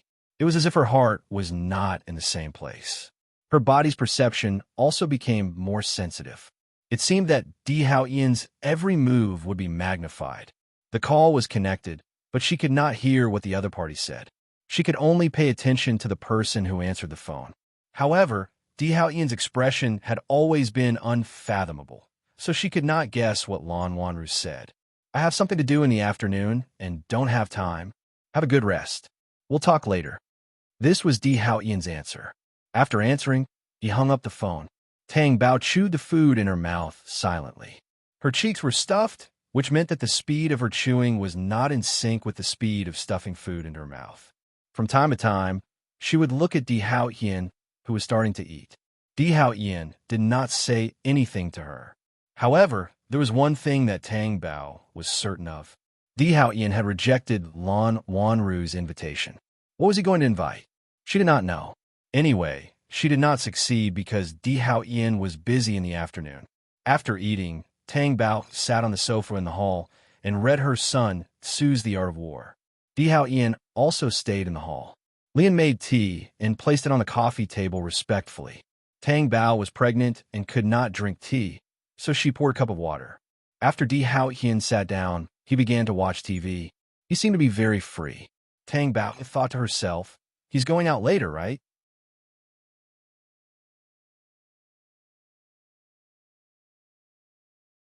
Chapter 609. She did not care whether Di Hao Ian was going out or not. As the person in charge of tea, it was normal for him to have a lot of things to attend to every day. Moreover, she would feel more at ease if Di Hao Ian was not in front of her. The afternoon financial news was being broadcasted on the city TV channel. Di Hao Ian was watching intently. Tang Bao was holding his book in his hands and doing his own thing. However, an hour had passed, and Di Hao Ian was still there. Tang Bao wondered when he was going to go out. She was already sleepy. "I'm going to take a nap." Di Hao Ian's low and intimidating voice sounded. Tang Bao was stunned for a moment. He was about to open his mouth and yawn when he stopped. His beautiful and watery eyes forced the flowing mist out of his eyes. Di Hao Ian's dark eyes looked at him and could not help but ripple slightly. He did not move his gaze away from him. Tang Bao, on the other hand, felt uncomfortable being stared at by him. He quickly diverted his attention. "Di Hao Ian, are you going out?" "Who told you that?" "You said on the phone that you were busy in the afternoon." "Being busy doesn't necessarily mean that I have to go out." Di Hao Ian retracted his gaze. The lines on his face were cold and indifferent. "Oh, I'm going to sleep then." Tang Bao put down his book, stood up, and left the hall. As he walked out, he glanced at Di Hao Ian, who was sitting motionlessly on the sofa. He thought to himself, "It doesn't look like they're busy. Would a busy person sit there and watch TV leisurely?" If he was not so busy, the person who called was Lan Wanru. Wasn't that someone very important to him? Tang Bao thought that Di Hao Ian would look for Lan Wanru. Or would Di Hao Ian sneak over after a nap? Tang Bao returned to his room and closed the door. Then he pressed his ear against the door. He couldn't hear anything. The castle was very big, let alone the second floor. Even if it was the first floor, they wouldn't be able to hear Di Hao Ian's movements from such a distance. Tang Bao really wanted to know if it would be as he thought. He couldn't leave immediately either. He had to wait a little longer. Therefore, Tang Bao walked back and forth in the room, refusing to sleep. After waiting for about 10 minutes, Tang Bao quietly opened the door and tiptoed out of the room. He crept closer to the staircase. Just as she was about to reach the staircase, Tang Bao, who was crouching down, noticed a pair of black leather high-end slippers on the floor. The familiar men's slippers made her stop in her tracks, and her body stiffened. Then, she slowly raised her head and looked up at the sky. Di Hao Hian's dark and gloomy face was looking down at her with his sharp eyes. Tang Bao was so scared that she stopped breathing and quickly stood up straight. I just remembered that I haven't drunk the glass of water on the table. I want to drink it before I sleep. Tang Bao blushed and found an excuse. She didn't want to say that she wanted to secretly see if Di Hao Ian was still there and whether he had gone to Lan Wanru's place. Go get it, Di Hao Ian ordered in a low voice. The maid not far behind immediately went to get Tang Bao a glass of water. Thank you. Tang Bao stretched her neck and said pretentiously. Then, she looked at Di Hao Ian's cold face and laughed. Di Hao Ian, why are you here? Aren't you busy? Why did you go back to your room? I'll be busy after taking a nap. Is there a problem? No problem. Absolutely no problem. If there's no problem, why are you still standing here?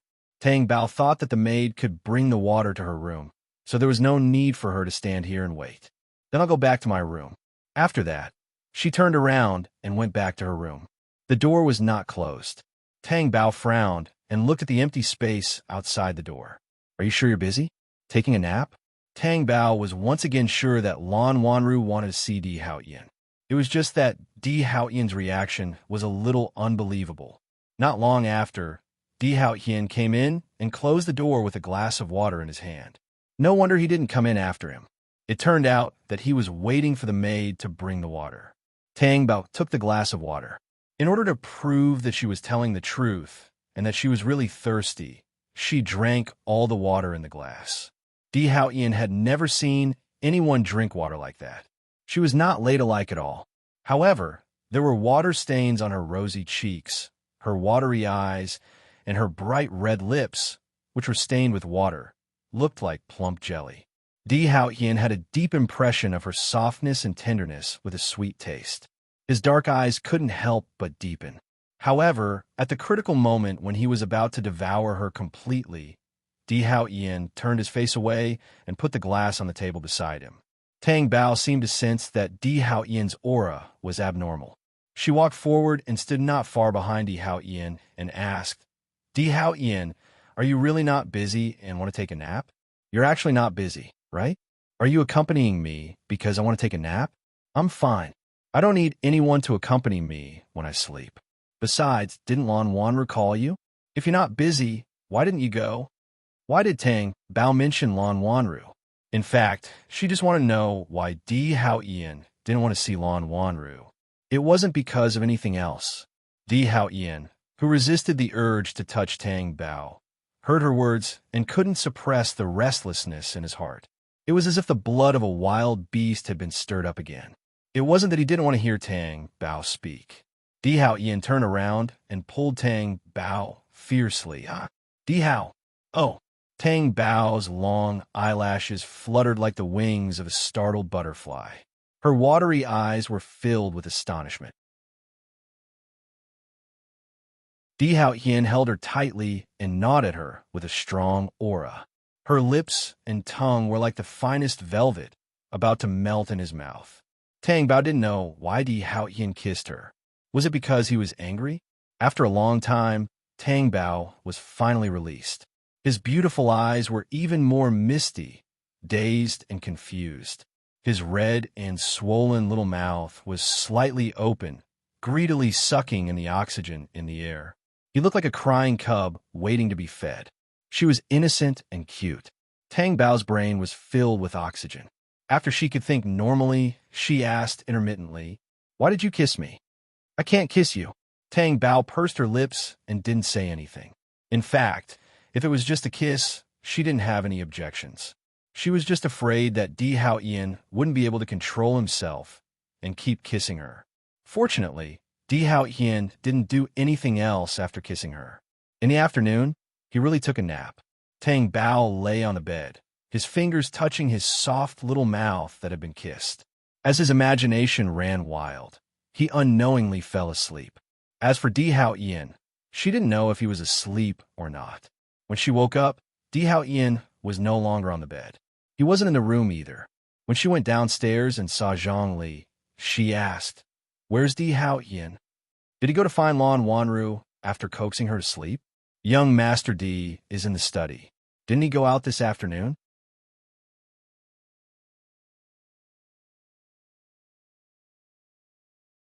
Chapter 610. Oh, she really didn't go out? This surprised Tang Bao. Young madam, I made bird's nest soup for you. Do you want to eat some now? Okay. Tang Bao's pregnancy this time was different from before. As long as Yu Songhuan didn't make things difficult for her, she would be very safe in the castle. After the baby was born in 3 months, Di Hao Ian took her for a prenatal checkup. Although this wasn't the first time, Tang Bao still felt nervous. She was afraid that there would be something wrong with the baby in her stomach. Fortunately, the doctor said that the baby was very healthy and well-nourished, so she didn't have to worry. In terms of nutrition, Tang Bao felt that there was definitely no need to worry. Zhongli asked the kitchen to cook different kinds of food for her every day. It was already very good that she didn't feed her until she weighed more than 50 kilograms. After the checkup, Tang Bao left with Di Hao Yin. As she walked, she asked, Di Hao Yin, do you think the baby will be good looking after it's born? Di Hao Yin turned his face, and his gaze fell on Tang Bao's beautiful face. Then he looked away and said, Don't worry about the appearance. Why? Do you think I'm good looking? Tang Bao asked happily in her heart. I'm handsome. Tang Bao pouted. It's useless to only be handsome. I want to be beautiful. However, if the babies really looked like Di Hao Yin, even if they had absorbed some shortcomings, they would still be very handsome. No, just based on Di Hao Ian's appearance, there was no flaw. Di Hao Ian's facial features were extremely handsome, as if they had been carved by a knife. There wasn't a trace of flaw. It was an awe-inspiring work of the gods.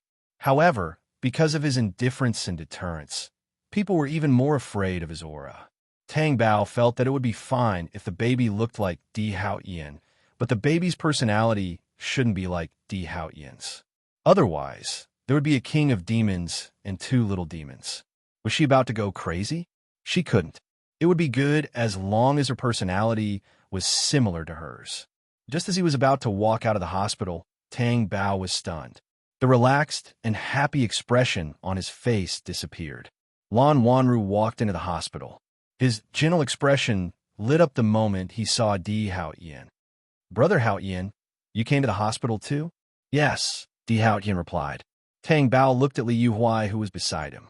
It seemed that he had indeed bumped into Li Yuhuai by accident. But why was she so unlucky to meet Lan Wanru here? Tang Bao, your belly has grown a lot. It's only been 3 months, and you're already so big. You really are twins, Li Yuhuai said in surprise, as if he had discovered a new continent. Tang Bao smiled. Yeah, this child also grew quickly in my belly, and it'll grow even faster later. Li Yuhuai glanced at Di Hao Ian and Lan Wanru, then pulled Tang Bao's hand affectionately. Tang Bao, come here. I have something to tell you. Tang Bao didn't agree, but he didn't disagree either. Li Yuhuai pulled him to the other side, far away. Did he think Tang Bao was stupid? It wasn't as if she couldn't see Li Yuhuai's purpose. Such a lame trick really made people look down on him. However, Tang Bao didn't expose her.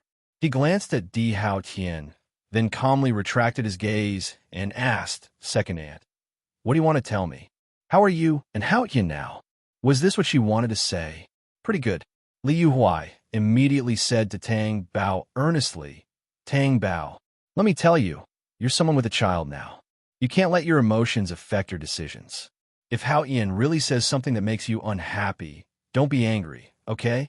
After all, Hao Ian's status is there. Even if he's rich, he's still out of reach.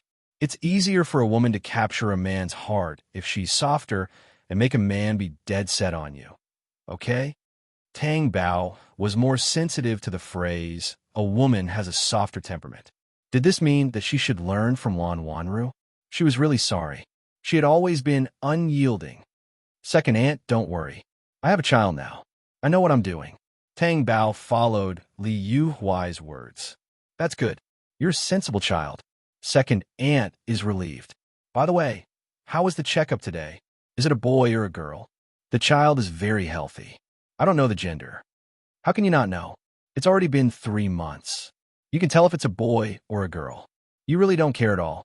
Do you know what it means to give birth to a son for Hao Yin? You see, the D family only has one son. Even though you're pregnant with two at once, it's still not okay. You have to give birth to a son, okay? Li Yuhuai said.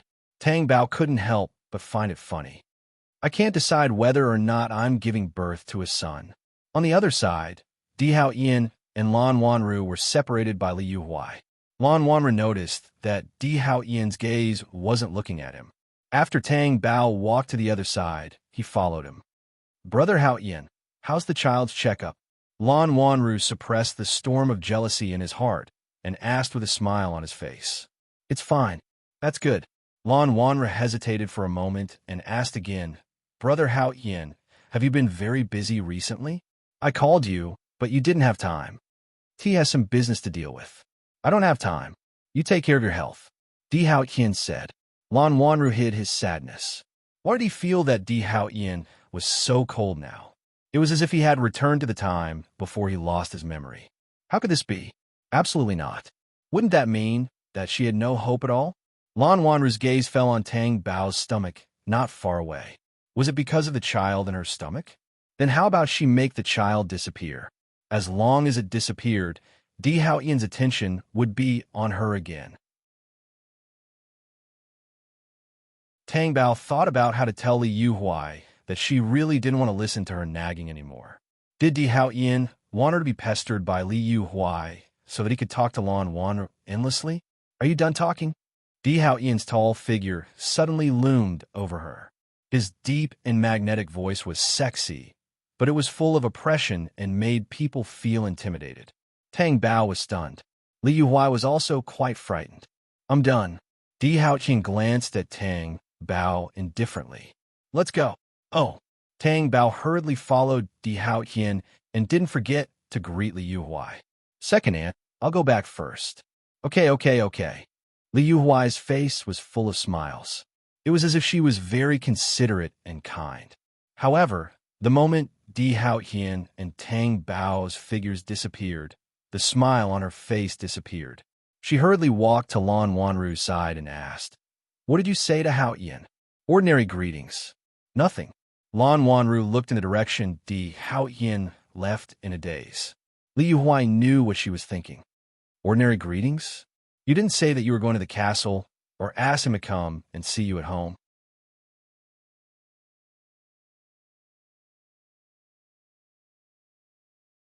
Chapter 611. Although I haven't seen you before, but every time Liao Qingshan called, I was there, and I won't forget your voice, it's you. Zhang Jichao said weakly, as if he was going to die any moment. However, without Di Hao Yin's order, he couldn't die even if he wanted to. He could only gasp for breath and pain. Impossible. I've never done such a thing. Di Lingwei immediately explained to Di Hao Yin, don't believe his words and accuse your uncle. Even if you want to convict me, you need evidence. You can't accuse me just because of this person's nonsense. Hao Yin, you know that I won't do that. Di Hao Yin turned around calmly. His chiseled face gave off a strong sense of oppression. Di Lingwei lowered his eyes, not daring to look into those sharp black eyes. It was as if he was in danger of being seen through by those eyes. Second uncle, don't be nervous. If I really have evidence, I won't be so nice. I know that he's trying to sow discord between me and second uncle. So I asked you to come and see if you've offended anyone. Di Hao Yin said expressionlessly. Di Lingwei lowered his head as if he was certain. Yes. After all, T has been in the business world for so many years. There are many people he doesn't like. It's inevitable that he'll be framed. I have to be more careful in the future. Di Hao Yin retracted his cold gaze and looked at Zhang Jichao. What else do you have to say? I'm telling the truth. It's really him. He wants to kill you. I'm not mistaken. Zhang Jichao had to endure the pain every time he spoke. He was sweating profusely and felt like he was better off dead. As if he suddenly thought of something, he said, I remember now. There's a place. There's another person other than Liao Qingshan. He should have evidence. Liao Qingshan wouldn't say much to his subordinates, but that person knows everything. After saying so much, Zhang Jichao almost fainted. When Di Lingwei heard that, His expression changed slightly. Other than Liao Qing-shan, who else had evidence that he had bought Di Haoyan's life? Before he killed Liao Qing-shan, he had already gotten the information out of him. Other than him, no one else should have known. Di Haoyan stood up from his seat and turned to leave. Ju took out the money and pointed it at Zhang Jichao. Zhang Jichao's lips curled into a smile. He was finally free. With a bang, Zhang Jichao's head was shot, and he died. Ju turned around and said to the stunned Di Lingwei, "Second Master Di, the smell of blood is too strong here. It's not good to stay here. You should leave." Di Lingwei nodded as he turned around and left. After Di Lingwei returned home, he paced back and forth in his study. He couldn't figure out how trustworthy Zhang Jichao's words were. Did Liao Qing-shan really have a brother who could talk about anything? Is this a life-saving talisman that Liao Qing-shan left for me, just in case? That was very likely. Liao Qing-shan was a cunning person. He could do anything. Di Lingwei felt that he had made a mistake. Why didn't he investigate clearly before killing Liao Qing-shan? If Di Haoyan really found such a person and the evidence was seen by Di Haoyan, then wouldn't he be dead meat? No, he had to strike first. Therefore, he called his driver, Wang Hai, who was also the person who handled all kind of matters for him. Go and check if Liao Qing-shan has any close friends. Second Master, didn't we already check? Other than his brothers, Liao Qing-shan doesn't have anyone close to him. Are you smarter than Di Haoyan? Even Di Haoyan has found out. How could he not have any? Stop nagging and go check. Be careful not to be found out by Di Haoyan's men. Yes, I know. In the study of the castle, Ju knocked on the door and entered. Di Haoyan shook the liquor in his hand. Under the light, it emitted a cold glow. Young master, Di Lingwei's men really made a move. No hurry. I want the person hiding behind. What if Di Lingwei shows up? Even if he shows up, there's no evidence. I'm just confirming the truth of the attack. Di Haoyan's black eyes focused on the liquor in the glass. Ju looked at Di Haoyan's deep expression and didn't interrupt him, because this showed that Di Haoyan was thinking about something. Fake evidence. Ju was slightly stunned. He immediately understood Di Haoyan's meaning. I think it's not the first time he bribed someone to kill me. Yes, he did it several times in the past. The gunshot wound on your abdomen was caused by him. If I'm not wrong, the person he bribed is Liao Qing-shan. Di Haoyan knew that there was a gunshot wound on his abdomen, but he didn't remember how it was caused. When he woke up in the hospital and saw Di Lingwei for the first time, he instinctively felt that this person couldn't be trusted. Even if he was killed, it would be reasonable. If that's the case, it's easy to fake evidence. Before Di Haoyan could finish his sentence, he heard a roar outside the study. Di Haoyan, where are you? Di Haoyan's black eyebrows twitched. He felt a headache coming on and pinched the space between his eyebrows. Ju noticed that the moment Tang Bao's voice sounded, Di Haoyan's anger disappeared. Di Haoyan, where are you? Tang Bao walked to the door of the study with his hands on his hips. He knocked on the door. Di Haoyan, are you in there? I'm telling you, I'm going to get even with you. He knocked once, and there was no response. He raised his hand and knocked again. This time, he used more strength than before and smashed the door. At the same time, the door was pulled open from the inside. Tang Bao's hand hit Di Haoyan's sturdy chest. Tang Bao's hand froze for a moment. Her hand was hurt by the sturdy chest. When she came back to her senses, she immediately retracted her hand. She pouted. You're so annoying. My hand is hurting because of you. Di Haoyan looked at her coldly. What's the matter?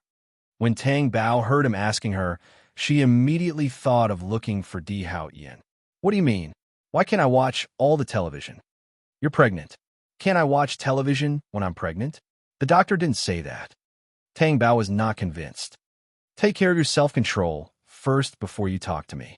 Di Haoyan glanced at her indifferently and went straight to the living room. Tang Bao paused for a moment and turned to chase after Di Haoyan's tall figure. Di Haoyan, what do you mean? What's wrong with my self-control? Before Tang Bao could finish her words, Di Haoyan suddenly turned around. Tang Bao was not paying attention and directly bumped into Di Haoyan's chest.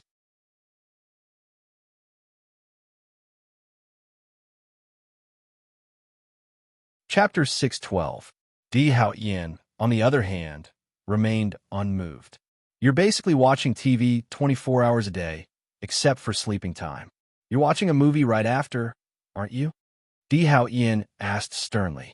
At this moment, Tang Bao was like a child that didn't do her homework properly and was caught by her father watching TV. She looked at Di Haoyan with an aggrieved expression and hid the guilt in her eyes. It's not as exaggerated as you say. I'm also reading books. That book, The Art of War. What did you read? I'm almost done with the book. Now, you're using the time you're reading to watch TV and the time you're watching TV to read books. Di Haoyan said coldly. Tang Bao cursed silently. This was too much. She didn't even watch TV for half an hour and spent the rest of her time reading books. Then she might as well sleep. Although she was the one who requested to buy the book, she still had to strike a balance between work and rest, right? She definitely wouldn't have a chance to win if she tried to reason with a demon like Di Haoyan. 36 stratagems, creating a diversion. Okay, I agree. But don't make the TV unwatchable, right? Don't you want to watch it? When I want to see it, it will naturally be done. Di Haoyan looked at Tang Bao with a look that clearly indicated that he would not be obedient. The 36 stratagems didn't work on Di Haoyan. Dealing U.S. driver, Wang Hai, went through a lot of trouble and found a man who was related to Liao Qingshan in a basement bar. He had a crew cut and looked like a rascal. He was the same as Liao Qingshan and his gang. When they found him, that man was huddled in a corner and making out with a woman. Wang Hai went forward and patted that man. Who is it? The man was having fun and was very impatient when he was disturbed. He looked at the person in front of him and asked, "Who are you? You're Chow Bin, right?" "Yes, I don't know you." "Do you know Liao Qingshan?" Chow Bin's expression changed. He suddenly stood up, pushed Wang Hai away, and ran away.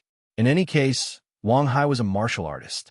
He picked up the beer bottle on the table and chased after Chow Bin. He aimed it at the back of Chow Bin's head. Chow Bin screamed and fell to the ground. He held his head, dizzy and unable to stand up. Wang Hai stepped forward and picked him up, pulling him out of the bar. Outside, Chow Bin still wanted to resist. Wang Hai warned, "I advise you not to resist. Otherwise, I will cripple you." "Who are you?" "I don't even know you. Although I know Liao Qingshan, I'm not very familiar with him. If you want to find trouble, don't find me." Chow Bin begged for mercy.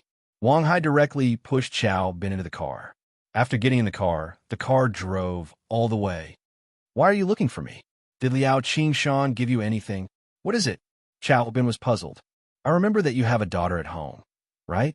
You don't want to tell the truth. Do you want to know what will happen to your daughter? The woman you were hugging just now. Do you want her daughter to be hugged by another man like this one day?" Chow Bin panicked. "I advise you to be more honest. He did give me something, but if I give it to you, Liao Qingshan will use the same method to deal with me. Don't worry, there is no such possibility. Liao Qingshan is already dead." Wang Hai sneered. "Then if I give it to you, will you let me go? As long as you give it all to me, I will naturally let you go." After arriving at Chow Bin's residence, the house was only a few dozen square meters. It was very messy inside.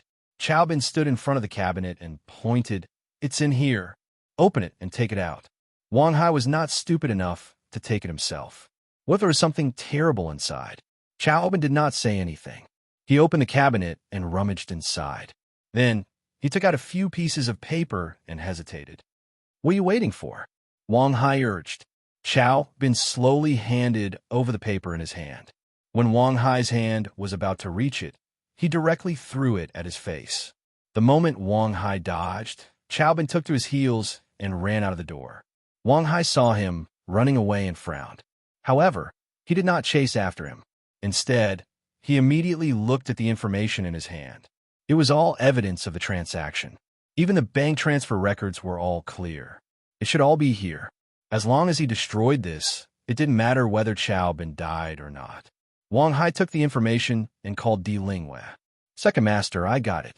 After making the call, he walked out. When he reached the door, He retreated. He was forced back step by step. Hee-ju walked in with a cold face, all the way into the house. What a coincidence. You are also here to find evidence? Hee-ju asked. Wang Hai didn't expect to meet Hee-ju. Firstly, he couldn't fall into Di Haoyan's hands. Secondly, the information couldn't be found out by Di Haoyan. Wang Hai turned around and charged towards the window. He didn't care about anything and jumped down. Then he screamed up. Hee-ju walked down and Wang Hai fell to the ground. He hugged his legs in pain and cold sweat flowed down. Although it was the first floor, he jumped down in such a panic. It was inevitable that he would be injured.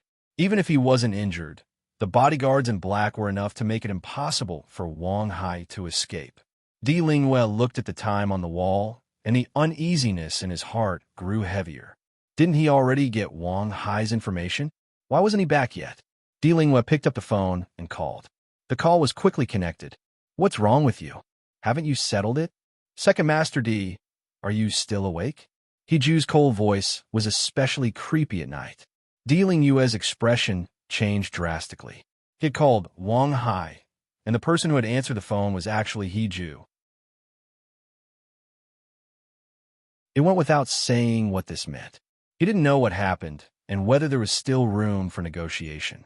Therefore, Di Lingyue suppressed his panic and said, You still have things to do. Why are you answering Wang Hai's phone? Wang Hai is beside you. Let him answer the phone. I'm afraid that won't work. Wang Hai is now. What happened to Wang Hai? Second Master D, don't worry. It's nothing. I just asked him something. Di Lingyue's expression darkened. Hee-ju's asked him something was definitely not as relaxed as he appeared to be. And what he did was what he instructed Wang Hai to do. He knew Di Haoyan's methods the best. He was scarier than a ghost. Therefore, after a long time, Wang Hai would definitely not be able to take it and tell him everything. Then, Di Haoyan would definitely not send it to him. I want to talk to Haoyan. Di Lingyue's tone was commanding. Hee-ju naturally didn't need to listen to his orders. He said in a difficult tone, Second Master, young Master D is asleep now. I'm afraid that if we disturb him, it'll be difficult for us to clean up. If you really want to look for young Master D, tomorrow. After saying that, he hung up the phone. He wasn't wrong at all. Di Haoyan was indeed sleeping. He was hugging Tang Bao in a bundled sleeping position.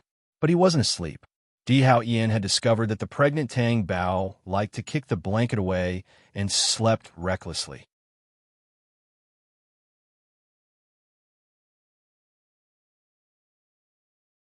Chapter 613. Di Haoyan's eyebrows twitched uncontrollably. Tang Bao was definitely the only person in history who dared to slap him, even if she did it unconsciously. He had to admit that she was unprecedented and would never be able to do it again. Suppressing the anger and ruthlessness in his heart, he removed the soft and boneless hand from his face. He held it in his palm. Thus, the two of them slept in a sleeping position with one arm around Tang Bao and the other holding Tang Bao's little hand. That scene was domineering and warm. After a night, Tang Bao slept soundly. She was refreshed, and her tender white skin was even fairer. Under the light, it seemed to be covered in a layer of white light, soft and beautiful. Di Haoyan got up and put on his shirt, buttoning it one by one. His slender and beautiful fingers were very pleasing to the eye. However, when she saw Di Haoyan's expression, she asked in surprise, Hey, Di Haoyan, didn't you sleep well last night? Di Haoyan's cold gaze scraped Tang Bao's face. Then he turned and went into the bathroom.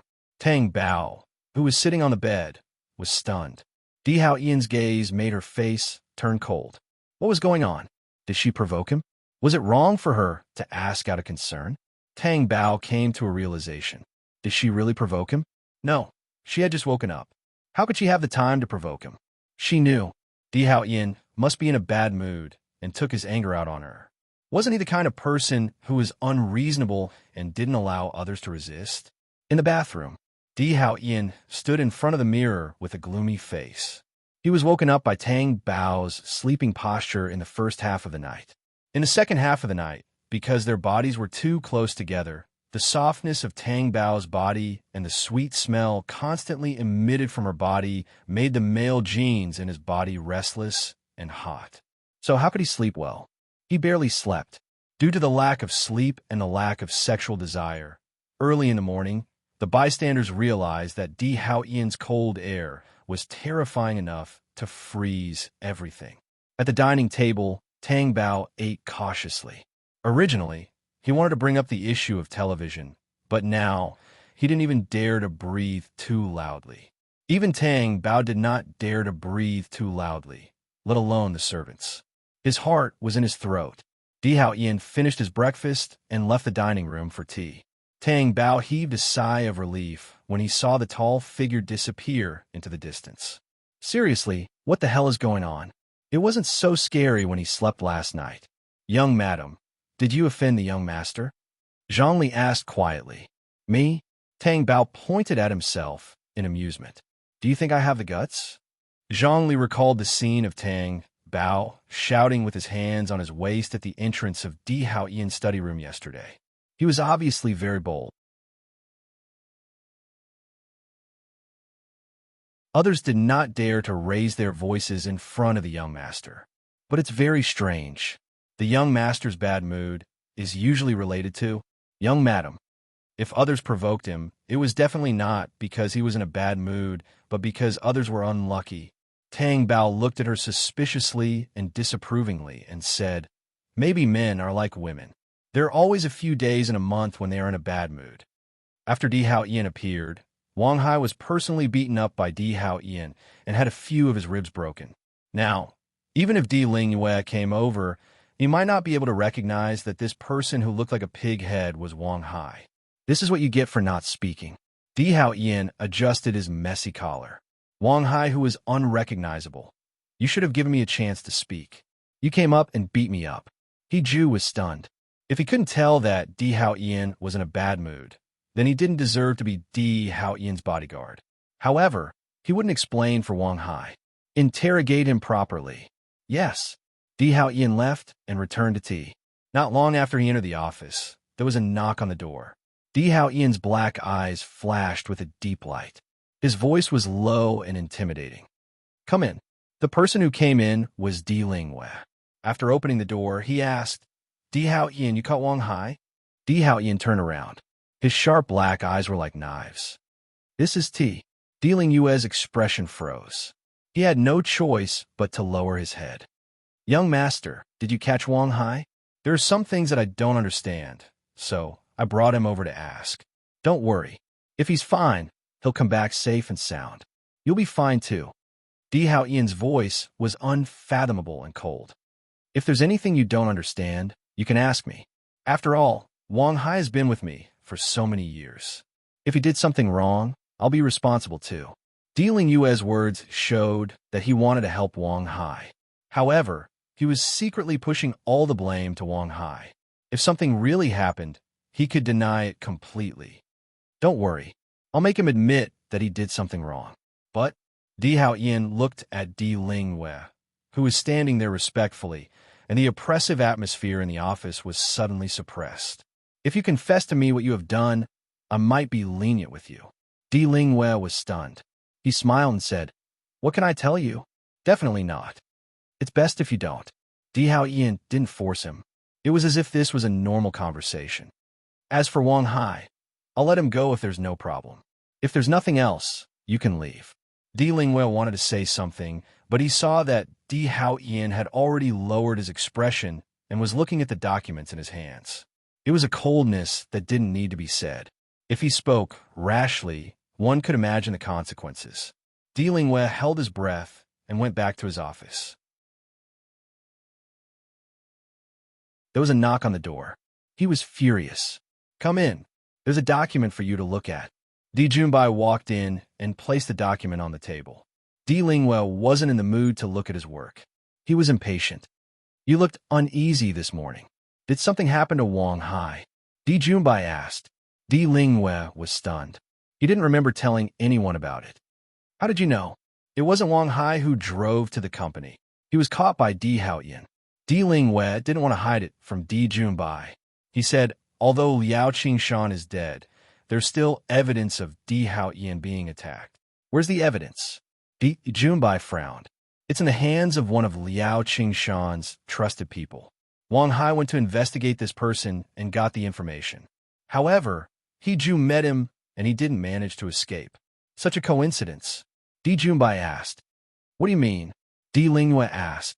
I was thinking that if Di Haoyan wanted to find someone, would he be slower than Wang Hai? He Ju appeared immediately after Wang Hai found the evidence.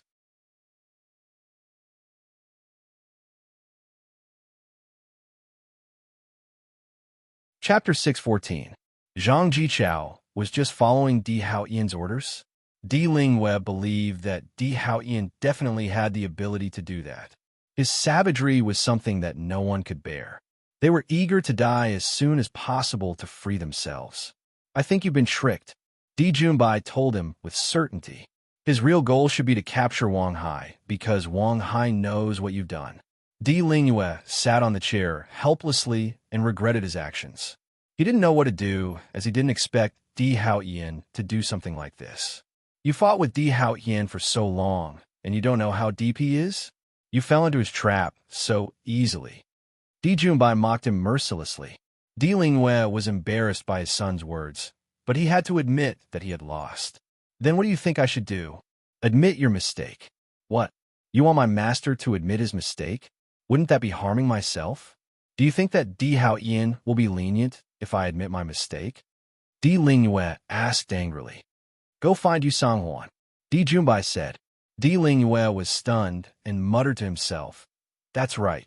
I'm from a Di family, and Yu Songhuan cares a lot about my brother. Based on this, Yu Songhuan should be willing to plead for me. You're still thinking like this at this time? Even if you plead for mercy, the person you want to kill is Yu Songhuan's son. You won't be pleading for mercy. You'll only get yourself killed faster. Di Junbai was obviously disappointed with Di Lingyue's understanding. Then what do you mean? Di Lingyue was furious. It was the first time someone said this to him, and it was his own son.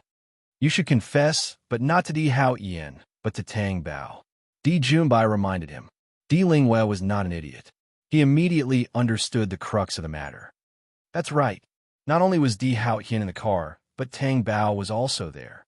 I was there to deal with Tang Bao, and the car falling off the cliff was a complete accident. I'm doing this for the future of the Di family. I'm leaving now. Di Junbai didn't say anything else as he turned around and left Di Lingyue's office. Given Di Lingyue's current situation, this was the best solution. Although there was still a risk, it was much safer than what he had just said. His heart was finally at ease. Perhaps all he needed to do now was to think about how to complain to Yu Songhuan. As for Di Haoyan's so-called evidence, if it was really evidence, why would he need to set a trap for him? He finally understood. It was a forgery, but he realized it too late. Di Lingyue flipped open the document in front of him and found that it was an unimportant document. This made him suddenly realize that Di Junbai wasn't really here to deliver the document. He was here to deliver a plan. Then, did Di Junbai know from the start that he was in a situation where he had no way out? Di Lingyue seemed to finally understand that his son wasn't as mediocre as he thought. He wasn't worse than Di Haoyan either. He was also smart and far-sighted. He easily solved his current predicament for him. It didn't seem to be the first time. But why was he satisfied with the status quo? Didn't he have the ambition to take away everything that belonged to Di Haoyan? No. He needed to remind him that he was risking his life for the sake of his son. Sister-in-law, you have to help me. Di Lingyue started to cry as soon as he entered the bungalow. Yu Songhuan, who was reciting Buddhist prayer beads in the living room, frowned when he heard the voice. He opened his eyes and looked at Di Lingyue, who seemed to be in trouble. If he wasn't deeming Nan's biological brother, she wouldn't want to see him. What's wrong with you? Sister-in-law, I'm sorry. I'm here to apologize, Di Lingyue said while wiping his tears. If you have something to say, just say it. Why are you crying? How old is he? What does he look like? Yu Songhuan said unhappily. Sit down and tell me slowly. Di Lingyue sat down on the sofa and wiped his face. Sister-in-law, please don't be angry if I tell you. What happened? How would I know if you don't tell me? It's like this. It's about Hao Yin falling off the cliff. Falling off the cliff? Hao Yin was attacked? Yu Song-hwan was still afraid of this incident. If her son wasn't lucky, she didn't even dare to think about the consequences. Actually, the car falling off the cliff was caused by me. You? What did you say? Yu Song-hwan's expression changed, and she clenched the prayer beads in her hand. I'm sorry, sister-in-law. At that time, I wanted to solve the Tang Bao, but I didn't expect Hao Yin's car to fall off the cliff. This was an accident and not part of my plan. You don't know how scared I was and how guilty I felt. I was in so much pain that I wished I was the one who fell off the cliff. Luckily, Hao Yin is fine. Otherwise, I'll definitely apologize with my life. Di Lingyue's face was filled with guilt and pain. Do you think Hao Yin will be safe and sound with your death? Yu Song-hwan was trembling with anger. How much is your life worth? When Di Lingyue heard this, he was naturally furious. How is his life worthless? How could it not be compared to Di Hao Yin? However, he couldn't show it on his face and continue to feel guilty. I know, sister-in-law. Because of this incident, I can't eat or drink. I don't know how to apologize to you. But you know that I'm doing this for you, for the Di family. You don't like Tang Bao, so I wanted to solve her problem for you. Who knew? Who knew? You're so silly. You want to solve her problem in such a way? You almost got Hao Yin into trouble. Yu Song-hwan pointed at him angrily. Yes. It's my fault. But sister-in-law, this isn't a bad thing. If this didn't happen, Hao Yin wouldn't have lost her memory. Then, he definitely won't forgive you for drugging Tang Bao. Besides, Hao Yin is so rich. How could something happen to him just because he made a comeback? Di Lingyue observed her expression and said. Yu Song-hwan's eyes flickered when she heard Di Lingyue's words. She suppressed her anger. This was because Di Lingyue's words touched her heart. At that time, Di Hao Yin didn't even come back for the new year because of the drugging incident. If she didn't lose her memory, Di Hao Yin wouldn't have forgiven her until now. Although what you said makes sense, it's an indisputable fact that you caused Hao Yin to get injured. Don't appear in front of me if you don't have anything to do. Yu Song-hwan's face was cold. Yes, I won't appear in front of you if I don't have anything to do. But I have something to ask of you today. It seems like you've said so much just to ask for a favor. Yu Song-hwan knew what Di Lingyue was up to.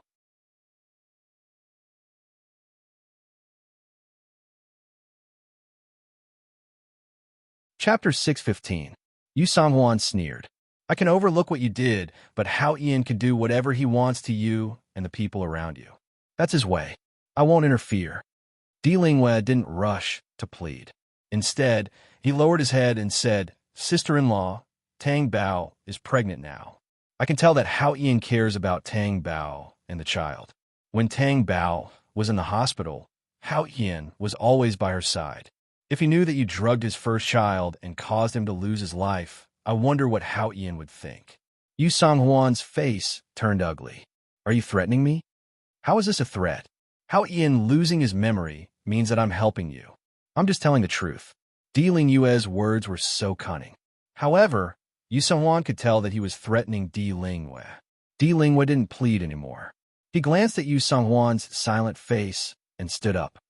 Sister-in-law, think about it. You just want to plead for Wang Hai's release. It's not a big deal. It's very simple. I believe that you'll make the best choice. Yu Song-hwan looked at Di Lingyue's back as he left. His face turned ugly. She couldn't stand being threatened. She didn't want to help Di Lingyue either. However, if she didn't help, would Di Hao Qian treat her coldly like before when he lost his memory when he found out that she drugged him? Yu Song-hwan didn't dare to take the risk. After thinking about it, it was just saving Wang Hai. It wasn't a big deal. When Di Hao Qian was about to leave tea, his phone rang. He glanced at the caller ID and his eyes darkened. He didn't answer the call directly. Instead, he asked, Did Di Lingyue go out today? He went out. Di Ju said. Di Hao Qian finally answered the call. What's wrong? Hao Qian, are you still in tea? Prepare to return to the castle. You haven't eaten at my place in a while. Come over for dinner tonight. I made some of your favorite dishes, Yu Song-hwan said over the phone. Got it. Di Hao Qian hung up the phone. After getting into the car, he instructed, Go to the bungalow. When Tang Bao saw the call from Di Hao Qian in the castle, he had a bad feeling. because this kind of situation had happened before. That was to not come back for dinner.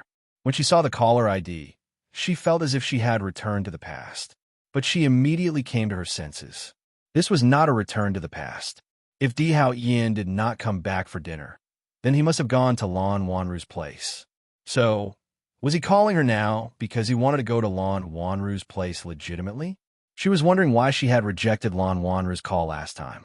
She couldn't hold it in anymore, could she? Tang Bao's face was full of anger. He felt as if his heart was on fire. He directly stuffed the phone that was ringing under the blanket and pretended not to hear it. Tang Bao was so depressed that he didn't want to eat anymore. However, the child in her stomach needed nutrition. She could not eat. So, he could only obediently go downstairs for dinner. As soon as she entered the hall, Lien, who was answering the phone, saw her and said, "Young madam, young Master D is calling. He wants you to answer it." "I want to eat. I'm not free." Tang Bao roared, turned around, and went to the dining room. Lien was stunned for a moment. He came back to his senses and said into the phone, "Young Master D, young madam, I already heard it." Di Haoyan's voice was low and cold. The call ended immediately. Di Haoyan sat in the car. The low pressure was spreading and filling every corner. Hiju and the driver in front were surrounded by the low pressure. It seemed that Tang Bao had provoked Di Haoyan again. There was no doubt about it. Di Haoyan originally wanted to ask Hiju to tell the castle that he didn't want to go back to the castle for dinner, but on second thought, he called Tang Bao. Before he could figure out why he had acted without thinking, Tang Bao had already refused to answer the phone. This kind of rebellious behavior was simply touching his reverse scale. When the car arrived at the bungalow, Di Haoyan got out of the car with a cold aura around him. His tall and straight figure and his imposing footsteps made everyone in the bungalow bow their heads respectfully. "Haoyan, you're here." Yu Songhuan was personally serving the dishes. "Counting the time. You should be here soon. Give me the disinfectant towel." Annie Wong handed the disinfectant towel to Yu Songhuan, and Yu Songhuan handed it to Di Haoyan. Di Haoyan sat down, took the towel, and wiped his hands. Yu Songhuan watched and also sat down at the table. However, she didn't say anything inappropriate in front of the dining room. She only said, "Let's eat." After eating, they sat down on the sofa in the living room. Yu Songhuan observed Di Haoyan's expression. "Why do I feel that you don't look too good? Is it about tea?" "It's nothing. Everything's fine." Di Haoyan didn't have any expression on his face. "That's good. However, I found out something today." "Did you kidnap your second uncle's people?" "Yes." Di Haoyan admitted directly. "Your second uncle came to me today to repent, but fortunately, his original intention wasn't to deal with you. He only wanted to deal with Tang Bao. The car falling off the cliff was an accident. You know that you didn't like Tang Bao before, and you had no choice but to marry her. Your second uncle only did that for you and the entire Di family. I think we should just let this matter go." Yu Songhuan observed Di Haoyan's expression and said. Di Haoyan's slightly restrained eyes were unreadable, and his face was cold and deep. "You mean you were speaking for him?" "Of course I'm not speaking for him so simply. When he told me about this, I was very angry. You are my son, and if anything happens to you because of him, he deserves to die. However, I thought that he is your second uncle after all, and your father's biological brother, so I can't really do anything to him. Since he wants to protect Wang Hai, he is just an insignificant person. Just let him go." Di Haoyan leaned back lazily, but his aura was immeasurable. "Since you said so, I can let him go. Yes, everything will prosper if the family is harmonious. Also, Tang Bao is pregnant now, so don't do anything unlucky.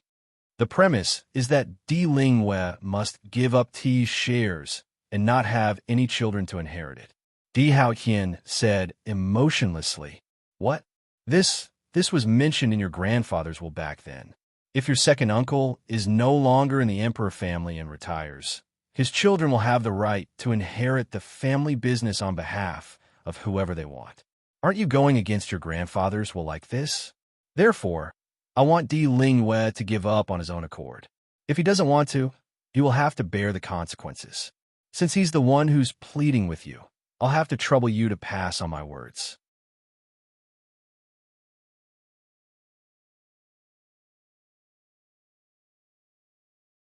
Chapter 616. I told you. He's my family after all. There's no need to kill him. That's good too. Your uncle won't have to think about nonsense all day long. Uncle is old. There's nothing wrong with letting him live out his remaining years. Yu Sanghuan nodded in agreement. After Di Haoyan left the bungalow, Yu Sanghuan told Di Lingwei what Di Haoyan said. What? How is that possible? Di Lingwei was in disbelief. If you want to save yourself, this is the only way. Sister-in-law, are you plotting against me with Haoyan? Di Lingwei was suspicious. Yu Sanghuan was instantly enraged. Haoyan originally wanted to take your life. This is already the biggest concession we can make. You can disagree, but you might have to stay in jail for the rest of your life. You don't have to lie to me about Di Haoyan's intention of capturing Wang Hai. I know. If you don't want to give up T's shares, it's up to you. Then he hung up the phone. Di Lingwei was so angry that he kicked the chair in front of him. The chair was kicked over and made a loud noise. Li Yuhai heard the noise outside. She wanted to go into the study, but didn't dare to. She saw Di Junbai walking over and pulled her son. Go and see what happened. Your dad is throwing a tantrum again. I'll go in and see. Go. Di Junbai entered the study and saw the chair on the floor. He picked it up and straightened it. Didn't the negotiation go well? Di Junbai asked. Di Haoyan can let me go, but he wants me to give up T's shares and the right to inherit them. Di Lingwei couldn't calm down. Di Junbai's clear eyes drooped slightly as he said calmly, "You didn't want your life from the start. This was his ultimate goal. It's one thing for him to use his ambition outside, but he even wants to scheme against his own family." Di Junbai looked at Di Lingwei, who was flustered and exasperated, saying, "Now that things have come to this, you have no choice unless you really want to pay more for what you have done."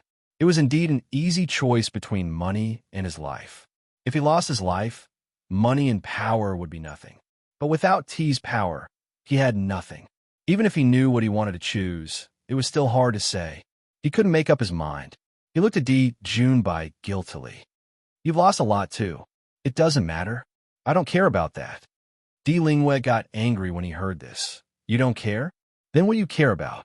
Your intelligence is no worse than Di Haoyan's. Why do you have to be suppressed by him? It's because of your unwillingness that you ended up like this. Who am I doing all this for? What's the result?" Di Junbai asked back. "You." Di Lingwei was speechless. His old face turned red from anger. Di Haoyan's patience is limited. You'd better tell him your choice, Di Junbai said and turned to leave the study. Li Yuhai, who was waiting outside, hurriedly asked, "How is it? What's wrong with your father?" "It's nothing. Don't worry about the company. He always loses his temper because of the company. I can't stand him," Li Yuhai complained. Di Junbai didn't say anything. His eyes darkened slightly. Tang Bao was holding her son, Sue's The Art of War, in the room. When she heard the sound of someone entering the room, the uneasiness of the air being invaded was like a dangerous signal. A tall and straight figure appeared in the bedroom. Tang Bao turned her head and took a look. Then she calmly withdrew her gaze. She ignored his attitude. She thought to herself, "You came back quite early. Why didn't you spend more time with Lan Wanru? Don't you know that I called your cell phone?" Di Haoyan asked coldly. "I didn't hear you. I didn't know that you called me downstairs." Tang Bao's bad attitude made Di Haoyan's face extremely gloomy. Tang Bao saw Di Haoyan's scary expression and hurriedly said, "Don't mess around. I'm pregnant with your son." Di Haoyan felt that he should take a cold shower now. Otherwise, he would lose his mind and strangle this thing in his anger. He turned and went to the bathroom with a cold expression. Tang Bao looked at the closed bathroom door and snorted. Why did it feel like it was her fault? Could it be that he wanted to see Lan Wanru because she provoked him? Tang Bao had a stomach full of anger but didn't say anything. He took the initiative to attack first. After getting on the bed, Di Haoyan sat back with his eyes closed. She didn't know if he was closing his eyes to rest or not. The sharp outline of his body was cold and hard. It was not gentle at all. The aura he exuded was unusually oppressive. Tang Bao was even more certain that Di Hao Yin had come back after being bullied outside and was taking his anger out on her. Di Hao Yin, you're being boring, aren't you? The person who should be angry should be me, right? Tang Bao sat up and said, unable to bear it anymore. Di Hao Yin opened his eyes. His dark eyes were cold. He looked at Tang Bao quietly. His silent appearance was too scary. Tang Bao's little heart trembled. She shrank back. Did I say anything wrong? You were the one who went to see Lan Wanru. You were the one who cheated. I didn't say anything. Why are you treating me like this? If you didn't insist that I come back, I wouldn't have endured this. Di Hao Yan's expression was tense to a certain extent. It was so cold that the air in the room felt like it was winter without heating. Then Di Hao Qian closed his eyes and said, go to sleep. Otherwise, I'll CK you. Tang Bao immediately hugged herself with both hands. It had been more than 3 months. The doctor also said that they could do it in moderation. He didn't say that they couldn't do it at all. If Di Hao Yin really wanted to CK her, it would be perfectly justifiable. It was a matter of course. Tang Bao stood there in a daze. When Di Hao Yin moved slightly and turned around, Tang Bao was so scared that she immediately crawled under the blanket. Her back was facing him as she leaned against the edge of the bed. She almost curled up into a quail egg. Di Hao Yin looked at the quail egg with a cold expression. He suppressed the irritation in his body and looked away. Come closer to me, Di Hao Yin ordered faintly. Tang Bao's body stiffened. She hesitated for 2 seconds and moved closer to him. When Di Hao Yin saw that the distance between them was less than 2 millimeters, he lost his patience and reached out to her. Tang Bao's skin was sensitive. She trembled all over and turned over to hide her buttocks. After turning over, she faced Di Hao Yin. She looked at Di Hao Yin with her watery eyes and said pitifully, don't touch me. Di Hao Yin's heart beat wildly when he saw that pair of animal-like eyes. His sharp gaze seemed to drill into Tang Bao's soul. The air suddenly quieted down. Tang Bao's heart beat faster under Di Hao Yin's undisguised gaze. Her breathing began to become unstable.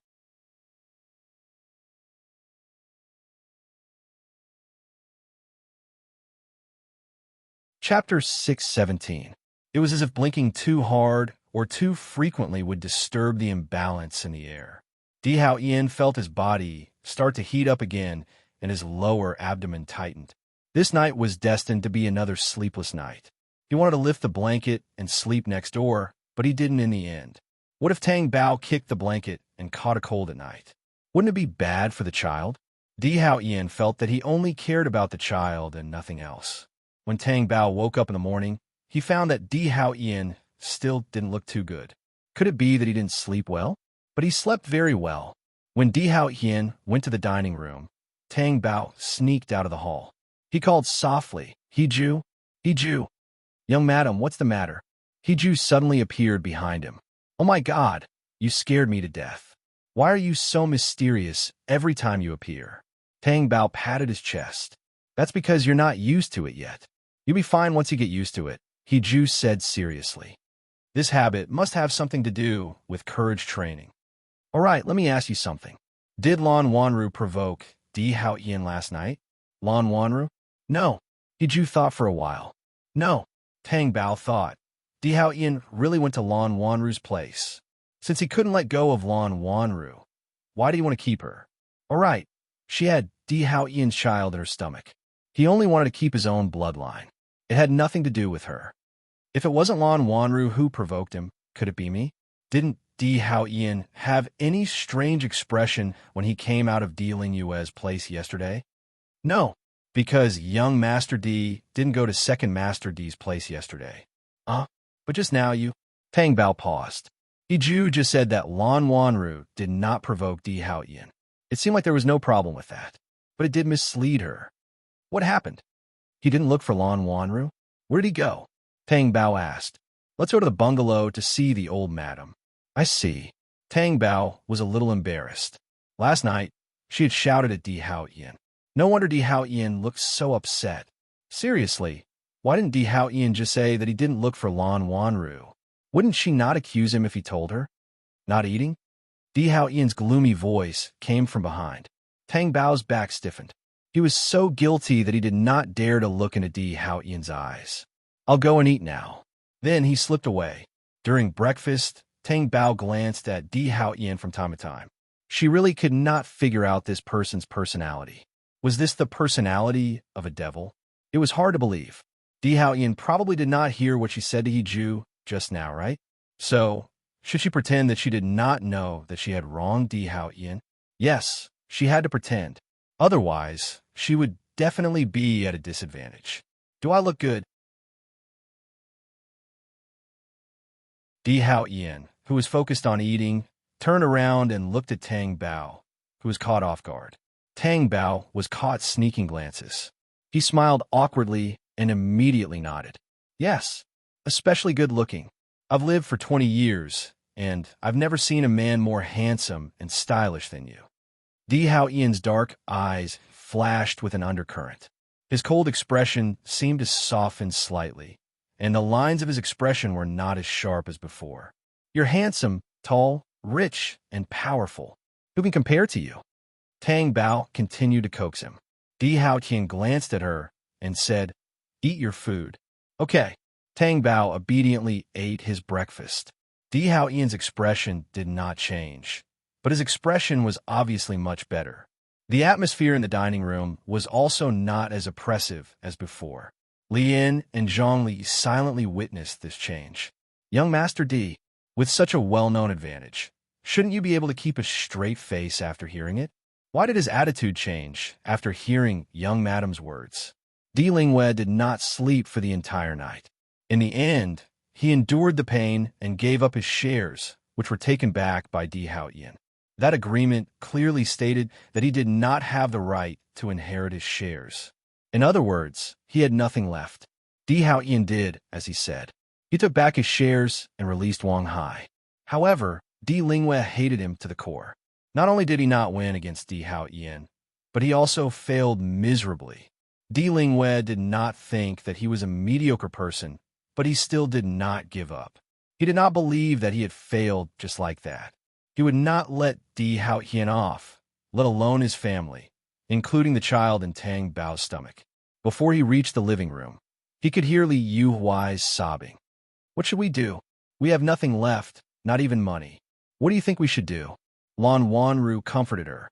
It's okay, Auntie. Fortunately, brother is still in tea. Why is Di Hao Ian so heartless and cold-blooded? Lingyue is his only uncle. Auntie, Uncle will be back later. Don't be like this in front of him. I think Uncle will feel worse than you, Lan Wanru reminded her. Li Yuhuai glanced at Lan Wanru and nodded while choking with sobs. She still had to rely on her husband. Although Lan Wanru persuaded Li Yuhuai, he did not expect Di Hao Ian to go to this extent. However, she felt that Di Hao Ian could not be blamed for this. Di Lingwei must have done something that he should not have done. She had lived in the Di family for so many years. It was not that she did not know about the dark fights between the rich and powerful families. Di Lingwei had always been the kind of person who did not want to submit to others. However, Di Hao Ian was a powerful person. It was inevitable that he would end up like this. Lan Wanru despised Di Lingwei more or less in his heart. This kind of person was like an egg striking a rock. Di Lingwei walked into the living room with a ruthless face. He angrily said to Li Yuhuai and Lan Wanru, Let me tell you, I will take back everything that I have lost. Di Hao Ian, I will not let you off. Li Yuhuai and Lan Wanru looked at each other. It seemed that Di Lingwei had heard what they said. Lan Wanru comforted him, Uncle, calm down. How can I calm down? Also, didn't you say that Di Hao Ian's attitude towards you is different now? How is it different? If he really cares about you, why would he treat me like this? Di Lingwei started to speak without thinking. I have raised you for so many years. You are still useful. Lan Wanru lowered his head to hide the coldness and pain in his eyes. He said in a low voice, I am sorry, Uncle. I'm useless. Li Yuhuai saw that Lan Wanru was wronged and was furious. He stood up and said, "If you were useful, why can't you win against Di Hao Yin? She's a girl. What do you expect her to do? You can't do it well, and you blame it on others? Is there anyone like you?